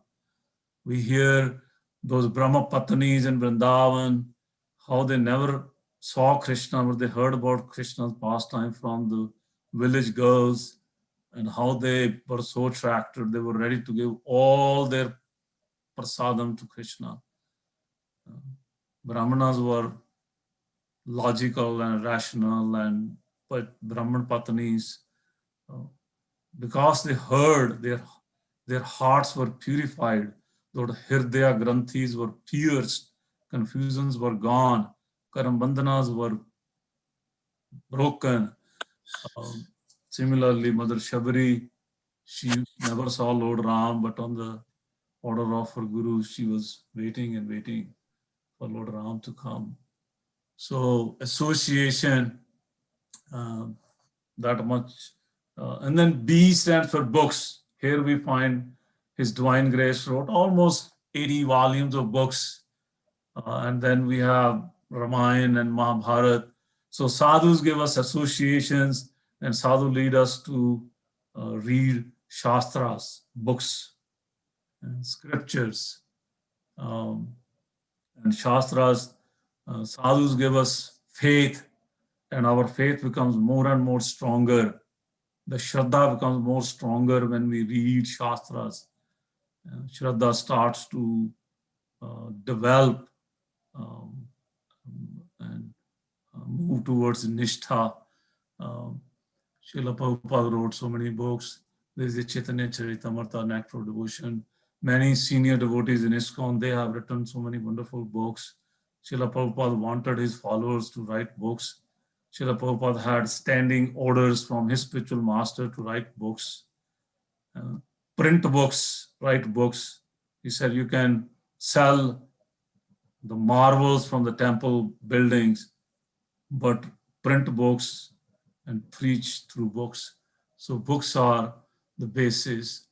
And here is Back to Godhead magazine. I really wanted to share with all of you, whoever is on the call, please, please, please, please, I beg you personally, I touch your feet. Please subscribe to this magazine. Srila Prabhupada started in 1944 at his home in Calcutta, and he really, really struggled very hard to print this magazine and go to Delhi. And ISKCON is trying to keep it, continue to print this magazine. If you don't have a subscription, please subscribe, say, by month. And there are two kinds of Krishna Katha. We hear Bhagavad-Gita, words spoken by Krishna, words spoken about Krishna, Srimad Bhagavatam, and Ramayana and Mahabharata. So continue. And third is C, chanting. We're doing okay with time. I was nervous before. I know Martananda is watching me. Chanting the holy name of Spirit. That's a C, A, B, C. So chanting is a cleansing agent. I was thinking again during these COVID times, these cleansing products are these companies made so much Lakshmi. One of my nephew in India, he was telling me, doctors made a lot of money and some of these cleansing company. And then third is my nephew works with a cycle company. He said cycles are in so great demands. He used to struggle to get order for bicycles, but now he cannot supply enough bicycles. I don't know why people are, I guess they want to do exercise or something. So cleansing agent is the Hare Krishna Maha Mantra. There are so many mantras and people are chanting, and people can chant because they are prescribed in the scriptures. In different scriptures, different mantras are prescribed. But this, in Kali Yuga, especially in Kali Santarna Upanishad, and Chaitanya Mahaprabhu recommends chanting of this Hare Krishna Maha Mantra, which cleanses our heart.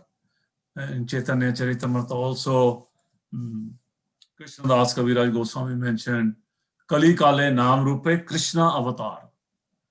In this Kali Yuga, the Kali Kale Naam Rupe, the incarnation of the Lord is the holy name of the Lord. Kali Kale Naam Rupe Krishna Avatar. And there are, all of you have seen these slides, so I'm going to go through fast. How Satya Yuga, Trita Yuga, Dwapar Yuga, Kali Yuga. In Kali Yuga, only 100 years. Most of us, maybe 60, 70, 75. COVID is taking even many years away from many of us. So in this age, there is no use in meditation, sacrifice, and temple. Chanting the Hare Krishna Maha Mantra, it's Vishnu Puran. Again, Pari Santarno Upanishads, you have seen it, so I will pass it.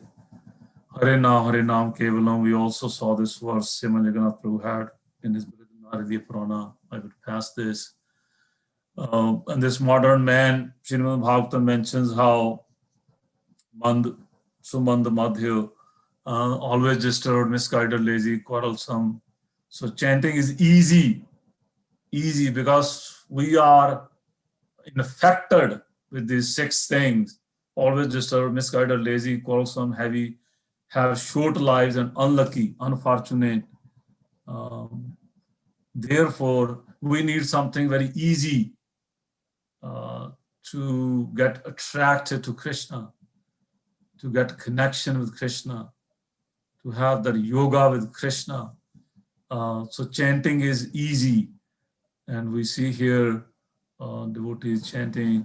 Here, His Divine Grace, making chanting easy, sitting in Tompkins Square Park, chanting with all these wonderful our hippie devotees, how chanting was made easy, that in all countries, small and big. And here is this picture I love the most, how Chaitanya Mahaprabhu goes through the Jarikhanda forest and he sees lions and deers who hate each other. Deers run miles and miles away from the lions because he knows I'm the best food for the lion. But when Chaitanya Mahaprabhu chants through his Harinam Sankirtan through the Jarikhanda forest on his journey to Vrindavan, all the lions and deers, they come and kiss each other and they all chant Hare Krishna together. So chanting is so easy that animals can adopt it easily without having any training. It's very simple, can be done at a very time. And here is the mantra. That's what you see in green. What's the one ingredient that's needed to associate with chanting, to associate with Naam Prabhu? That one mantra Chaitanya Mahaprabhu gave us in his 3rd verse of Shikshastram. Trinadapi sunichena taroravi sahishna amanina manadena kirtaniya sadahari. To chant Krishna's holy names constantly, consistently, punctually. We have to be tolerant, more humble than a blade of grass and more tolerant than a tree. Give respect to all and expect no respect in return. That's the test for all of us to chant the holy names of the Lord. And then sometime, some of us who start our spiritual journey in Krishna consciousness, we have this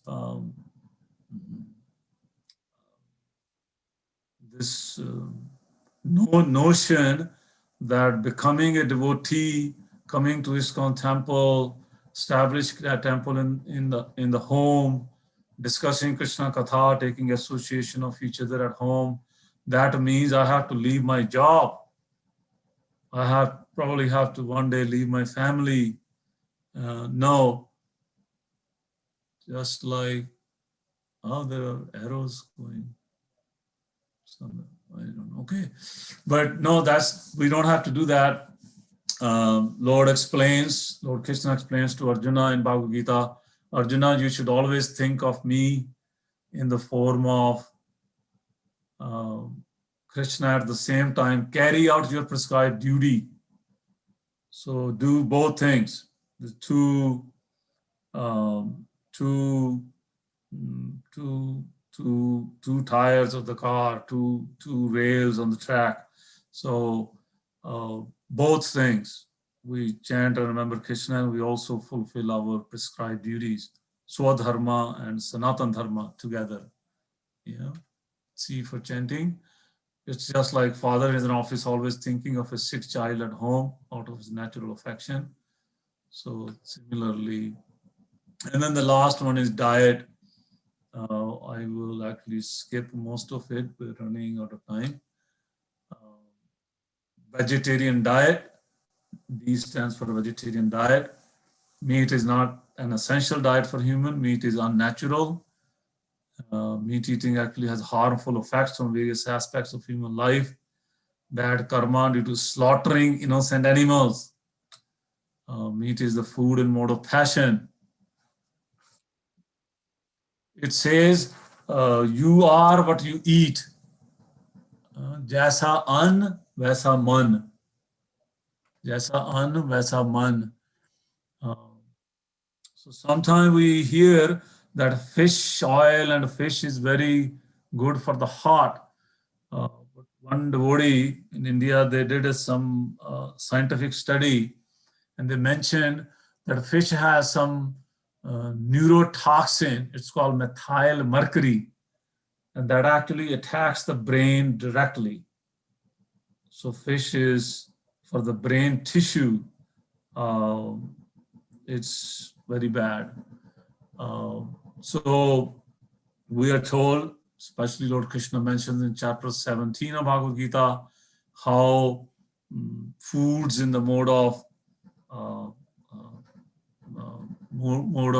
goodness, foods in the mode of passion, foods in the mode of ignorance, sattva, rajasic, tamasic food. So meat is considered in the tamasic and rajasic. But for Srila Prabhupada mentions in his discussion with one cardinal that Krishna says that he is actually the origin of all the jonis. Sarva jonishu kaunteya. Krishna says, because that cardinal, the Christian cardinal was saying that we understand that we should not kill human beings because Jesus Christ said thou shalt not kill. But we don't understand that why we can't kill animals, because animals don't have soul. So Srila Prabhupada mentioned, no, Supreme Father Krishna said, Sarva Jaunishu Kunteya. He's the Bij Prata, Patapata. He's the seed-giving father of all the living entities. So animals also have soul. Maybe it's not so developed that they can understand the metaphysical philosophy, but they have soul, they feel pain. So when we eat meat, then it's a widespread violence in the world, like wars, terrorism, murder, rape, because we lose that mercy. If we can't be merciful to animals, then how we can expect mercy from the Lord? And that's what a vegetarian, we will skip that. That's more technical. Health consideration, again, I mentioned fish example also.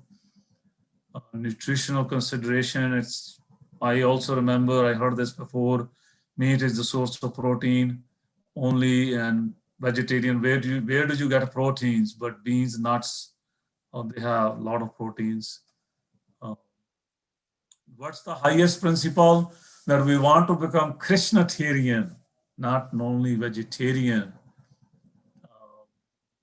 So we would like to eat, we would like to have our diet based on what Krishna likes. Krishnatarian means what Krishna likes. How do we know what Krishna likes? Because we cannot go to the altar and say, Krishna, what do you like? Through Bhagavad-Gita, we know he likes Patram Pushpam Phalam Toyam.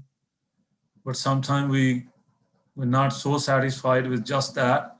So then we go to Krishna devotees, we go to gurus, we go to sadhus who know what Krishna likes. We ask them. So if they tell us Krishna does not like meat, Krishna doesn't like onion garlic, then we say yes. I agree with that. So that's our highest.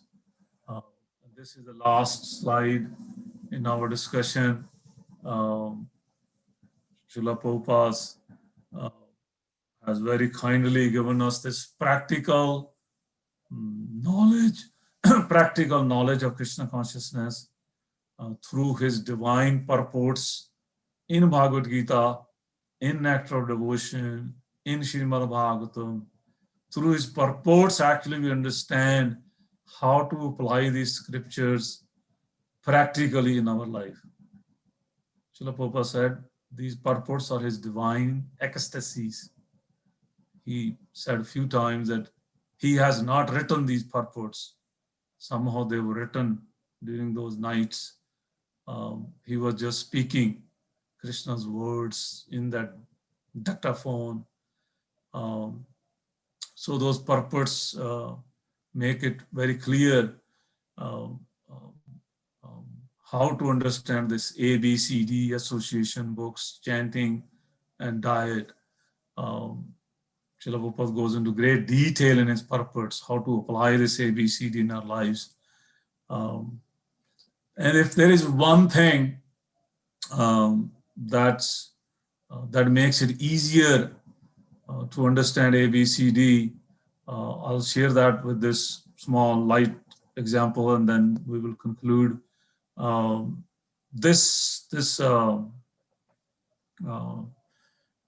was a lost wallet in the train.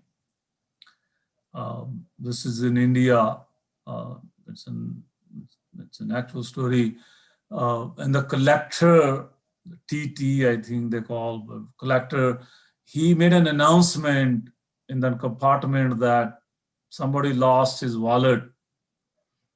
He opened the wallet and he saw some picture, and he made an announcement, somebody lost a wallet and anybody wants to claim it. So this one old man, he rose up on his seat and he said, yes, this is my wallet. Can you please give me back? So the collector said, well, hold on, I don't know if it's your wallet or not. What's the proof? So old wise man said, it has a Krishna picture inside.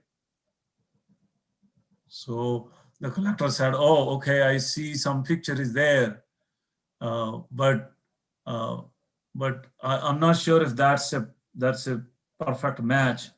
Why don't maybe somebody else has Krishna picture also, but why don't you have your picture in it?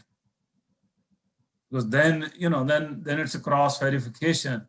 There's your picture and you're asking, so okay, you can have it. But you don't have your picture in there. Why don't you have your picture in there? So then old man mentioned, he said, you really want to know why? Collector said, yes. So he said, some time ago, many years ago, when I was a child, I had the same wallet, and my parents used to give me pocket money, and I had my parents' picture in the wallet. Then I became a young man with long, nice black hair. And then I put my picture in the wallet. I replaced my parents' picture with my picture. Then I found one very beautiful girl, and I got married, and I put her picture so I could see her when I'm in office. And then I had after a few years later, I had a beautiful child who I loved so much. I would go to my office at late hours. I will come back soon home earlier so that I can play with my child. So I put my child picture in that wallet. But he said many years ago, my parents passed away. And a few years ago, my wife also has left her body. And my son is so busy now, he cannot call me anymore. So therefore, I realized that it's only Krishna, my Supreme Master, who is there forever for me. He's eternally my friend. He's eternally my father, my wife, my mother, my son. He can take any role at any given time. So I have now put his picture, and I wish I had put his picture way back so that I was not so sad today. And then the collector, his heart was touched. He actually gave the wallet back to the old wise man. And when train moved, the next station came. Collector actually put the train on hold for 3 minutes. He went to the bookstall on the platform. He looked for the bookstall and he asked the bookstall person, do you have any picture of God? Small picture that I can put in my wallet. And he bought a very small picture that he could fit in his own wallet, Krishna's picture. So he was carrying it.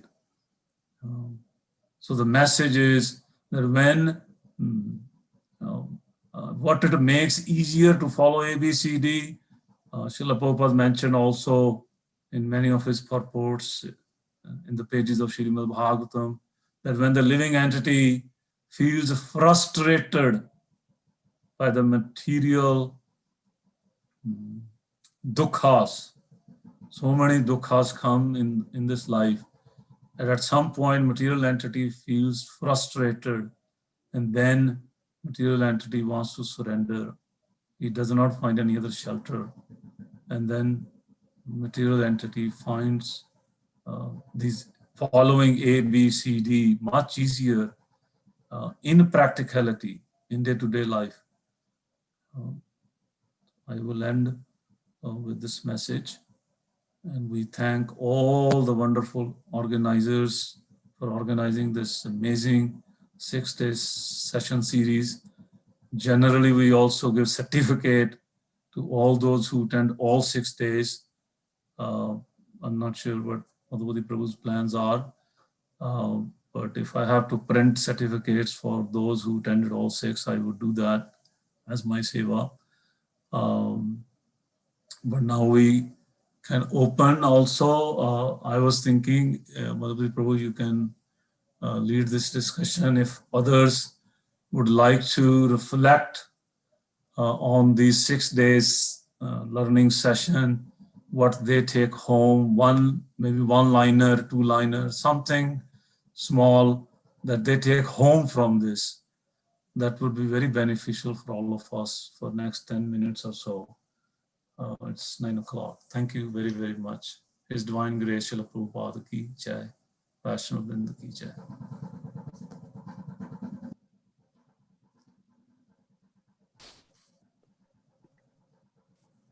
Yeah, thank you very much. So yeah, those who are hearing can share what they learned or what they realize and what they take home, as Dr. Prabhu mentioned, as a message from the 6 sessions. At the same time, if you have any question or reflection on this 6th session, also you can ask Dr. Prabhu and Hamajagan Prabhu. Hare Krishna. Go ahead. Devotees can mute and ask.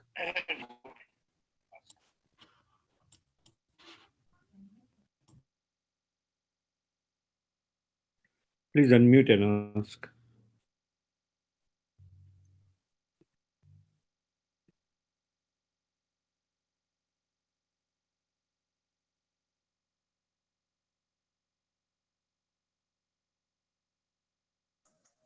Devotees, you can feel, if you want to share something, please unmute and share your heart's realizations. Keep it very sweet and short and practical so we can all learn from it. Thank you so much.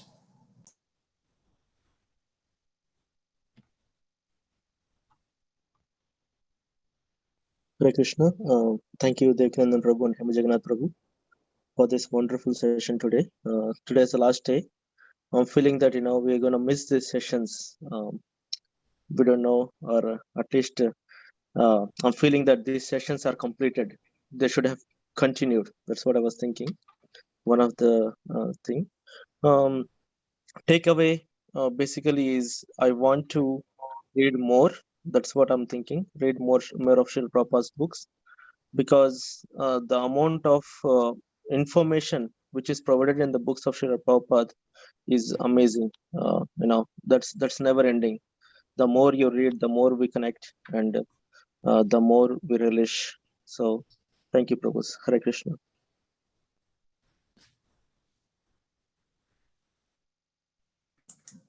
Thank you. Thank you so much. Hare Krishna, Prabhus. Dandvat, all worship to Prabhupada. Regarding the seminar, Prabhus, my takeaway is that though some of us may be already familiar with the concepts and the practices, but the revision put a lot of things in perspective, and there were many new things also learned. So it is always good, and personally to me, and it's kind of an inspiration. And Hari Kishore said, we wish this could go on for longer, but time. And the second point is, I have a question, if I can ask now or maybe later. Is it okay? Go ahead. Okay. So the question is, Hema Jagannath Prabhu, when you had given that very nice example of that little child getting lost in the fair, and the analogy of the Supreme Father and all of us. So the highest service is to connect back to the Supreme Father. And I'm having a thought that material condition, we all are in a desperate situation. And I'm not talking about someone who's poor or someone who's rich. From the consciousness perspective, everyone is a beggar. But at the same time, as they say, empty belly cannot understand philosophy or religion or anything. So the concepts that we have discussed is transcendental. So at the same time, the care for the body, because this body is a vehicle. So how do we, and understanding that connecting back to the Father is the greatest. So how do we also take care of the bodily needs and the spiritual needs? If you could please talk a little bit to that point. Yeah. So thank you so much for this question, Prabhuji. Body, as some of our seniors have mentioned in this forum, is actually a temple, and we must take care of the body. If we do not take care of the body, it's a disservice to the Supreme. So, but the basics of carrying forward the body as an instrument for the service of the Lord is important, not the bodily enjoyment. But your question in the beginning, Prabhuji, you mentioned about taking care of the bodily needs when a person doesn't have enough arms to meet his requirement, and at the time he or she, they do not think of philosophies, which is so very important. And that is where Krishna mentions, we have to do karma, because it starts with doing prescribed duties. If we have a family, we have to. So when a person is hungry at that time, it is not possible for him to understand these philosophies. And more and more we practice, like say, for example, Sudama, for example. Sudama was having difficulty, and Sudama Vipra, but he never lost the relationship he had with his friend. He inculcated in the Sandipani Muni ashram, and he was going through a lot of difficulty. Yesterday, Bandhu Mohanty, in the past time, which was discussed yesterday. So the body is an instrument. We cannot let it starve. So we have to do our prescribed duties. And when this aspect of practice, which Krishna says, is not inculcated, we tend to forget, because as when the stomach is hungry, we can't think about the esoteric things, the high philosophy things.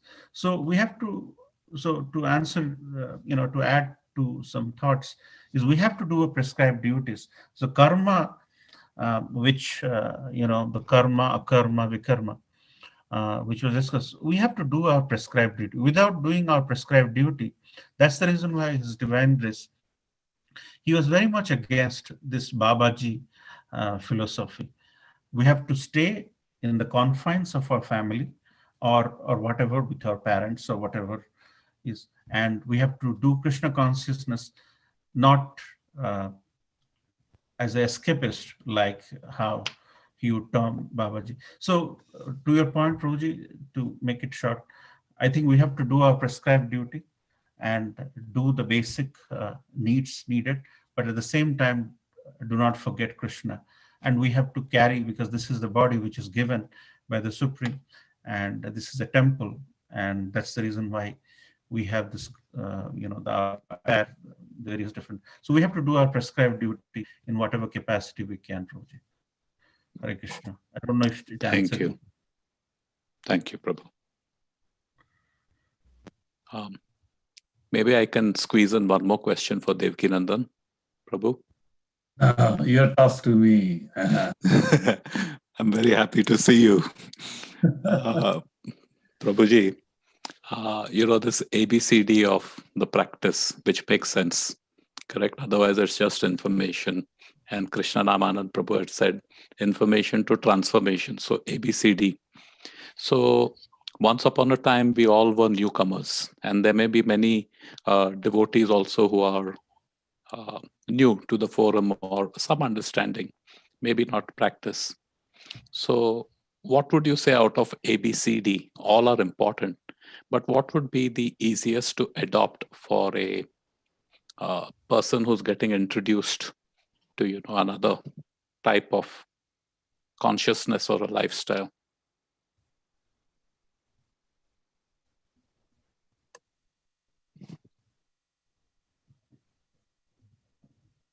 Krishna, can you hear me? Yes, Prabhuji. Okay.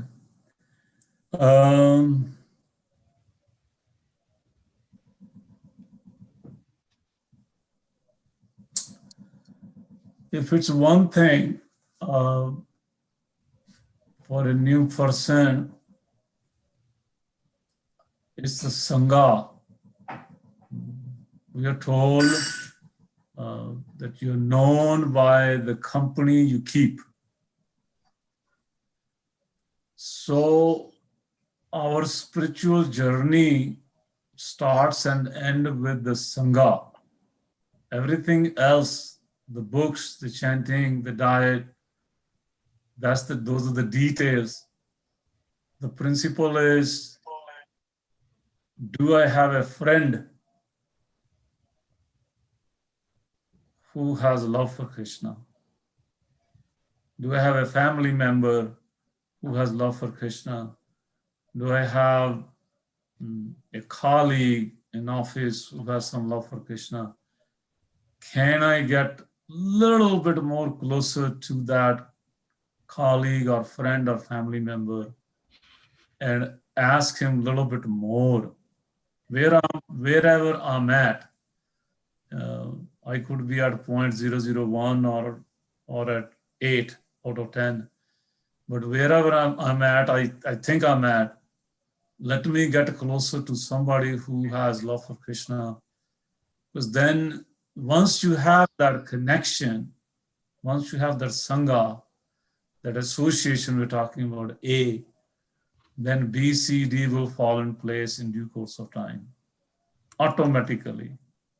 By the grace of the Lord, by the grace of that Sangha, by the knowledge, by your own pious action, things will fall in place. But having a connection with the devotee of the Lord is must. Without that, everything else will fail. My book reading will derail me. It can take me to some other place. My chanting may never get effective because I never took proper education. So education in the Sangha of somebody who's very dear to Krishna is the key to the lock to the door of Krishna consciousness. That's my small realization. Thank you, Prabhu. Perfect. Thanks. Thank you so much for sharing your heart. Hare Krishna, Prabhu. Can I add something, not to this question, but something else which was covered in the last 5 days? Can I? Great. My thought was if we can give chance to others, because we have spoken for 1 hour. If others don't have anything, then Patel Prabhu has raised his hand, so we should give him. Okay, sorry. Abdul Prabhu had raised his hand. Yeah, if others who wants to make a comment, reflection, please raise your hand so we know that way. And then if you have some extra time, then even Jagannath Prabhu, you can please take also. Yes. Atul Prabhu, please go ahead.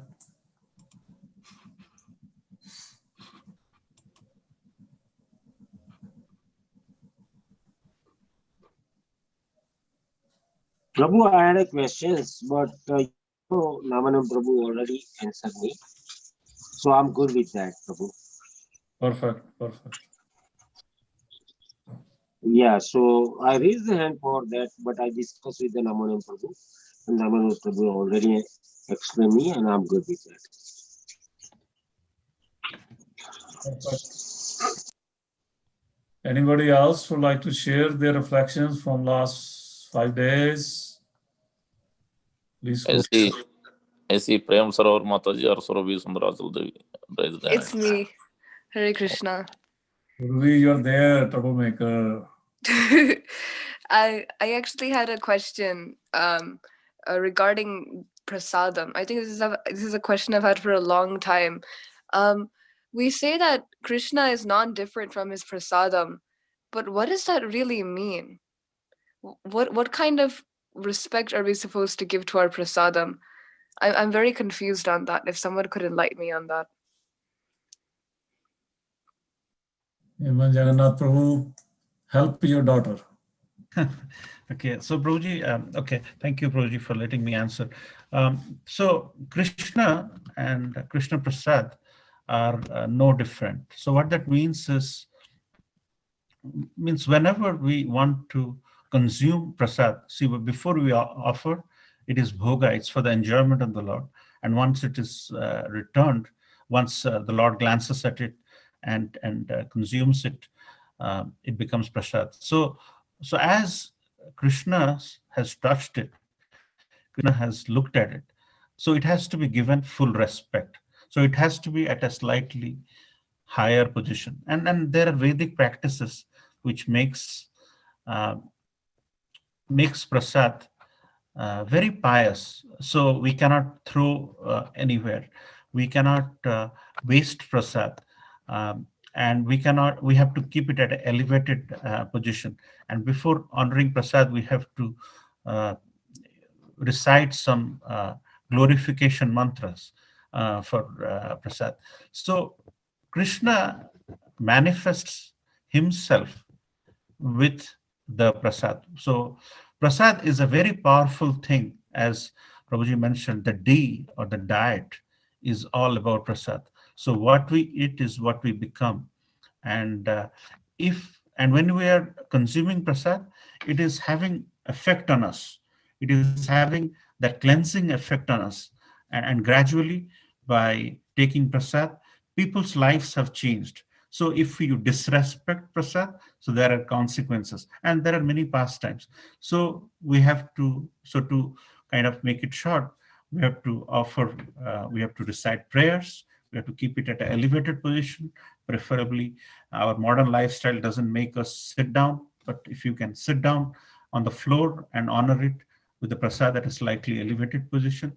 So basically, to give the kind of respect and benevolence and the awe and reverence we give to the deities is something we should treat the same way, prasad. So that's what it means. Is that okay? Yes, thank you. Well, Prabhu, you want to add something to Jagannath Prabhu's point?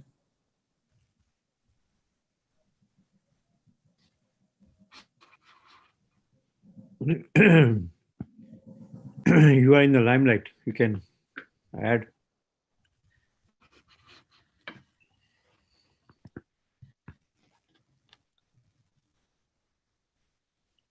Well, I'm trying to be not in the limelight. That's why I'm asking you.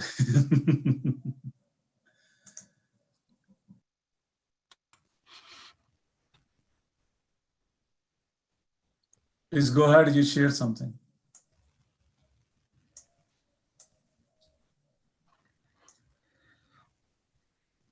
I didn't.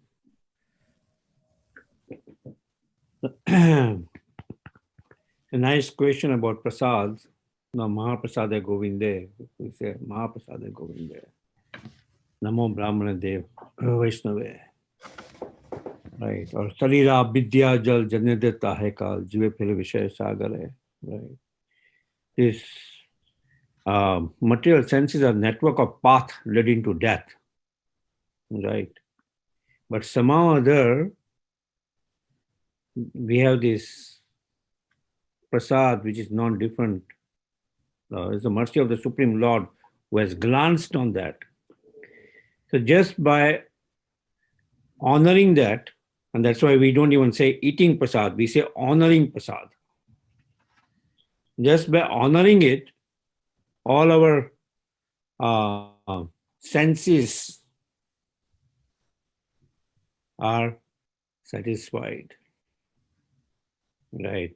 And our tongue, which is the most voracious and uncontrollable, right? By our tongue, in one moment, we can make relationship or break relationship, right? Vacho Begam. Similarly, Jiva Begam, right? Dual urges of eating whatever I can eat or speaking whatever I can speak. That is controlled by eating prasad, right? So, or by honoring prasad, honoring prasad. So that's where, it's a special mercy of the Supreme Lord. And we see that there are so many instances, Saima Jagannath Prabhu mentioned, wonderful instances. Yeah, there are three things which does not get contaminated, even in this Kali Yuga, right? The chanting of the holy name, the dust of Raj, and Jagannath Mahaprasad, right? Does not get contaminated because they are special. I think Jalan US Prabhu mentioned an instance where there was a Muslim boy, somehow some prasad was given and he threw, and later on, he got leprosy and he was suffering, and then he came back, begging for the mercy of Lord Jagannath in in Mayapur. And ultimately,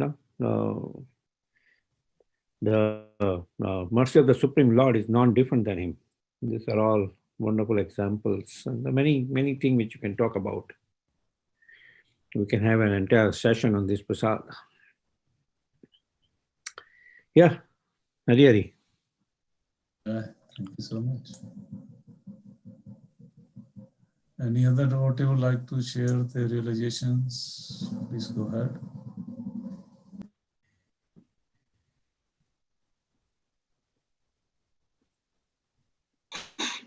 Hare Krishna, Prabhuji. So I have attended all these 6 classes, this whole seminar, and it's really wonderful. And a lot of things, I mean, I have to take away from this. I mean, I'm kind of beginner in this Krishna consciousness and kind of in the spiritual journey. So a lot of things to take away from this 6 sessions and learn a lot of things from here.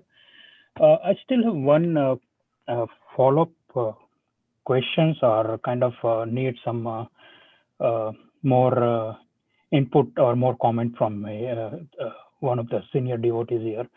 One of the lecture was kind of telling that detachment is the requirement for moving up in the ladder of the yoga, I mean, one of the karma yoga or something like that.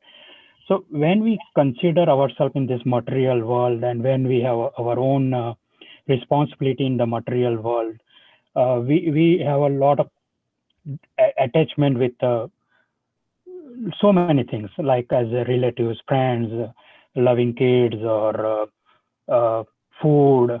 So in this kind of things, I mean, when we try to go into this spiritual journey and try to detach ourselves with certain activities, certain things, does that create any sinful activities, sinful things that you are kind of creating disharmony within your circle or within your surroundings, and that creates kind of sinful activity, and that gets into the vicious circle again? And how we can proceed into detachment?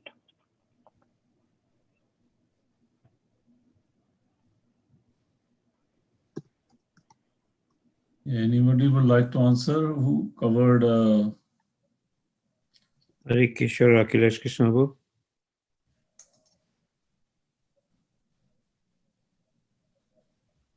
Yeah, it was yesterday's class.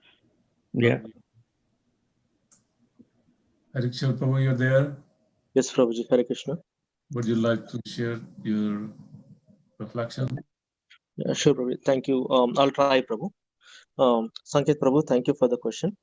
So your question, if I understand correctly, is like, how can we have a detachment while we are living in this material world? You know, we have so many attachments. We have family, we have work to do, and we have something to gain, something to earn, so that we can live in this material world. Is that correct, Prabhu? Yeah, that's the basic thing that we all have to follow. But let's say during this journey, we try to detach with certain things that we love, and then other side of the things that things gets kind of into the sinful activity, consider as a sinful, that okay, you are detaching me with this thing or detaching with something. Does that create any sinful activity? And that's what my question is. Okay, Prabhuji. So well, what Lord has mentioned is in the 3rd chapter, Karma Yoga, right? There is a Sakama Karma, Nishkama Karma. So the activities we perform should be performed. Like, you know, today Hema Jagannath Prabhu was also mentioning, we have to perform our prescribed duties. There is no escape from that. When we become a devotee or when we become something, we're not becoming ascetics or we're not becoming yogis going out of this world and staying in the forest, right? So the prescribed duties have to be performed, but how to perform this prescribed duty does that makes a difference, right? So when you perform or when we perform a prescribed duty, that has to be performed without attachment, right? So what do you mean by performing a duty without attachment? So when we perform, for example, let's say I go to work, and Madhupati Prabhu also explained in the first session that, you know, I go to work, we go to work, and we work there, and we get some money, and whatever money we get, right, from earning, we set up a deity in the temple or a home, and we'll have, not if we don't have a deity, at least a photo of some picture of the Lord, and we offer whatever we cook. So we earn that money. From that money, we got some groceries. From that groceries, whatever we cook, we offer it to the Lord, saying that, Lord, this is the mercy of you. Now, without your mercy, I cannot get this money. we cannot earn this money, right? So you are basically dovetailing your karma to the Lord. Okay, so you are not attached to the result. So whatever we are always thinking that whatever we are performing or whatever we are earning is because of the Lord, and with His mercy I'm getting these things, and in return we are also trying to offer, we are trying to contribute in some way, like whatever we are getting towards the deities or towards the Lord. So that way your work will become detached, right? Or your earning or your karma will become detached, and you don't have a direct implication. Let's say I'm working at one place and they fire me. Okay, I'll not be attached. I know at one point that whatever so far earning was happened is because of the Lord. No, so what effort do I have? Hare Krishna. I'm sorry. No problem, Prabhuji. So whatever efforts I have worked or whatever I have put in, it's because of the Lord. So today they fired me, that's okay. Tomorrow I'll get another job. I will get because of the mercy of the Lord. No, there is nothing in my hands. So that is a kind of detachment. See, the difference between a normal human being and a devotee is that a devotee dovetails whatever he does to the Lord, but the normal human being thinks that he is doing everything and he gets attached. If you get attached saying that, oh, I am making this money, I am the CEO of the company. So when you have that designations and the attachments towards what you work, then you'll suffer, because material world is not permanent. You there are changes, and you have to like face that wrath. So if you are not attached in the ownership of what you're doing, then you don't get that is called as detachment, and you don't get suffering from that part. Does it answer your question, Prabhuji? Yes, it does. And I think it clear a couple of doubts on that part. Thank you, Prabhuji. Thank you, Prabhuji. Hare Krishna.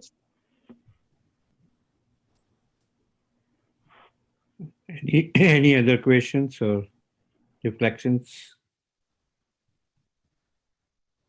Hare Krishna, Madhubadi Prabhu. Yes. I agree with you that maybe we should have a separate discussion on seminar for the Mahaprasad, glories of Mahaprasad or whatever. Yeah. And Jay Prakash Prabhu will lead that, or Mahaprasadam Guru. Hari Bol. Now all our senior devotees will discuss about it.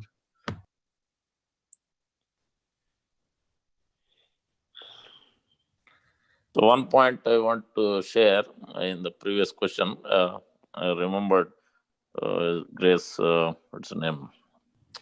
Prabhupada was there, like he was in Hong Kong. I forget, Jagat Tarini Mataji, and what is Prabhu's name? I forget. Burijan Prabhu. Burijan, yeah.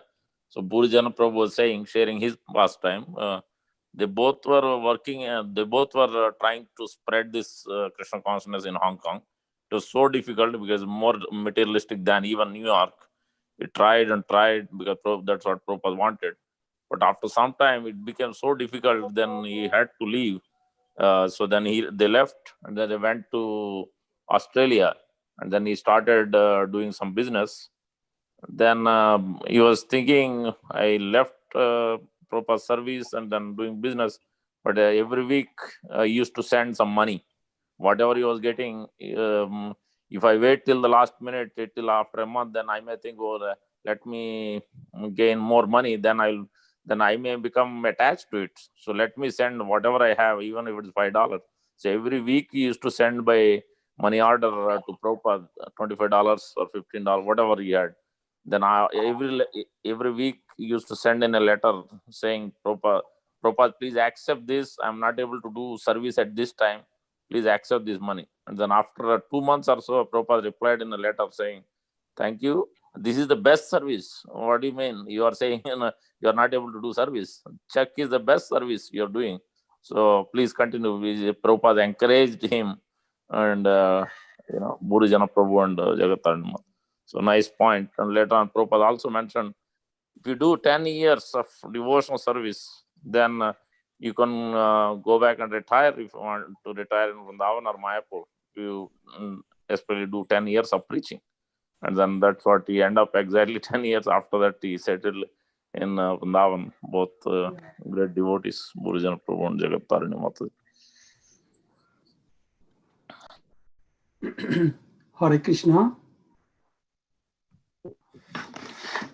Hare Krishna. Go ahead, Dattatapu. Yeah.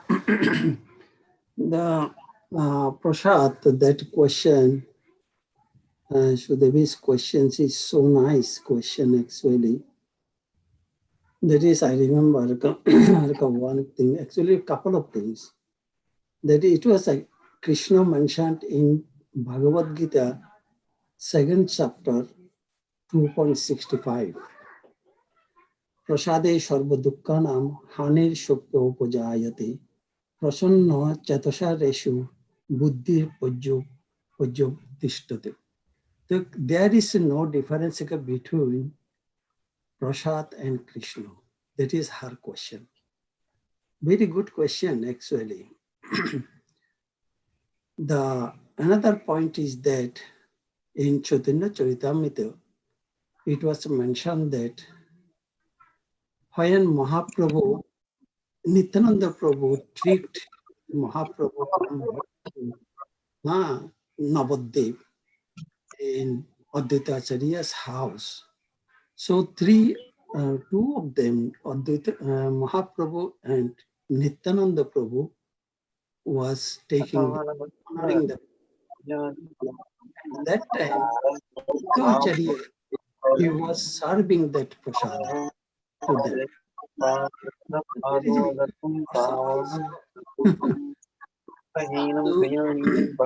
So at that time, all on a sudden, Nityananda Prabhu, he took some rice from his plate and threw in the mouth of the Advaita Acharya. Immediately, Advaita Acharya was ecstatically dancing and dancing, dancing and dancing. So that is the mercy. So that mercy is not different from the Lord. That is not the different from the Lord. In Bhagavad-Gita, Krishna also mentioned that Krishna's mercy is not a different from we can get it from Krishna. As well as the practical example 500 years back, that is Advaita Acharya was dancing and dancing after throwing the Prashadam in his mouth.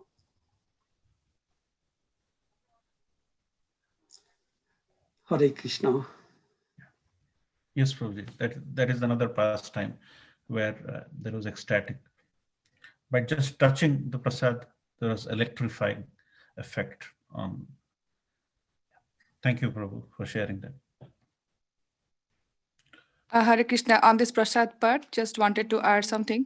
Like we all know, like our ISKCON movement, Prabhupada started, like by distributing prasad. He used to mention this gulab jamuns as like bullets. So basically, all this prasad, halwa, gulab jamun, whatever Prabhupada used to cook, he used to very nicely feed all the Westerners. When they were not getting any nice food, they were not getting cared. So Prabhupada used to care them, feed them, wash their utensils, and sometimes they were ignorant also. They used to. I have also heard some pastimes. They will be sitting in line, and sometimes they will be requesting the leftovers. Prabhupada, you can also have it. So there are so nice pastimes during that time. So with this, basically, Prabhupada used to always tell this prasad distribution is my secret weapon to establish this nice empire. Just wanted to share this. Hare Krishna. Another example I can give, that is Vishwanath Chakravarti Thakur. Vishwanath Chakravarti Thakur, his comment, actually from his comment, he was mentioned that about the Prashadam, that is Puri Avastiti. Puri Avastiti, that is that all distress is destroyed after taking that Prashadam. Prasanna Chaitasha. That means Prasanna Chaitasha. That means the Prasannatma it was discussed yesterday's seminar. That is, everything is prasannatma after taking this prasada. So most of our acharyas, they described about the prasadam, and there are some other also in Chaitanya Chaitamrita it is mentioned also. In Ramanuja's acharyas, they are also explained that what is the effect of prasadam. It's not a different than the Krishna himself. Hari Bol, Hare Krishna.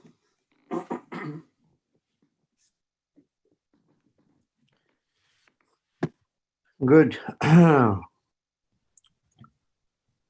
Anything else? Anybody else wanted to share or the reflection or questions?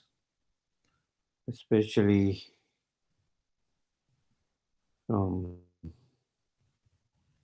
yeah. Can I speak for a minute about something, Prabhuji? Good. So yesterday there was a question asked, which I thought about it. The question asked was, is the sin accumulated only when the harm is done physically, or or if the harm is intended mentally? And in Odia, there is a wonderful verse which actually exemplifies this thing. It says, Jepanche parara manda, tap manda panchanti govinda. That means if you mentally think about the bad of somebody, then Govindji, Krishna, will take care of you. So to answer the question in a very short way, the harm doesn't have to be done physically. If we are not pure, we are doing all these 6 days, there is an element of purity in all the aspects of Krishna consciousness. If the purity is not there, whether it is Prashadam, deity worship, devotee care, then there are challenges. So the purity being the force, as Prabhupada said, is there, has to be adhered to in everything we do. Otherwise, Jepanche Pararamanda, the person who thinks bad about somebody else, Tamanda Panchanti Govinda, that means Govindji will come and take care of you. So purity, lack of prajalpa, talking bad about others, purity in calming way, to prepare bhoga, calming way, lack of quarrel, all these things in every aspect, purity, it actually spreads across all the topics we talked. And yesterday's that question was so critical that even if we think bad about others, it is felt by everyone. So we have to be pure in every step of the way. So I thought I'll just add this. Thank you so much. Hare Krishna.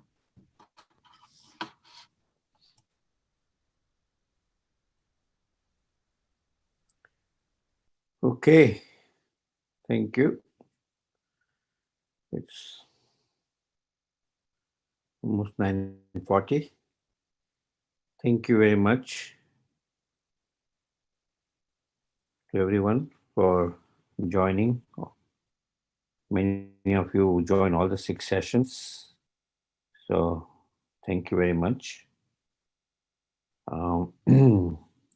If you have still more questions and you'd like to discuss, please contact one of us. We also have this WhatsApp group called Nityam Bhagavata Sevya, where you can post your questions.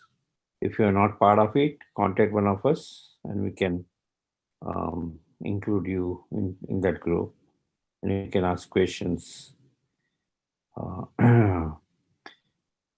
One of the paths of approaching the Lord is being inquisitive. And if you're more inquisitive, then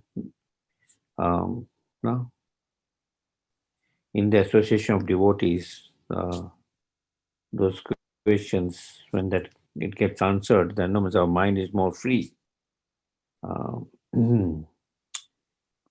Tomorrow is Ekadasi, minimally fasting from grains and beans, and increasing our spiritual Krishna consciousness more.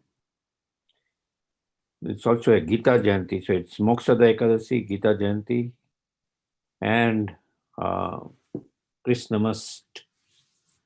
So it's a very auspicious day. We will be reciting the entire Bhagavad-Gita from 4 p.m. to 6:30 p.m. and it's going to be telecasted virtually. So we humbly request all of you who like to join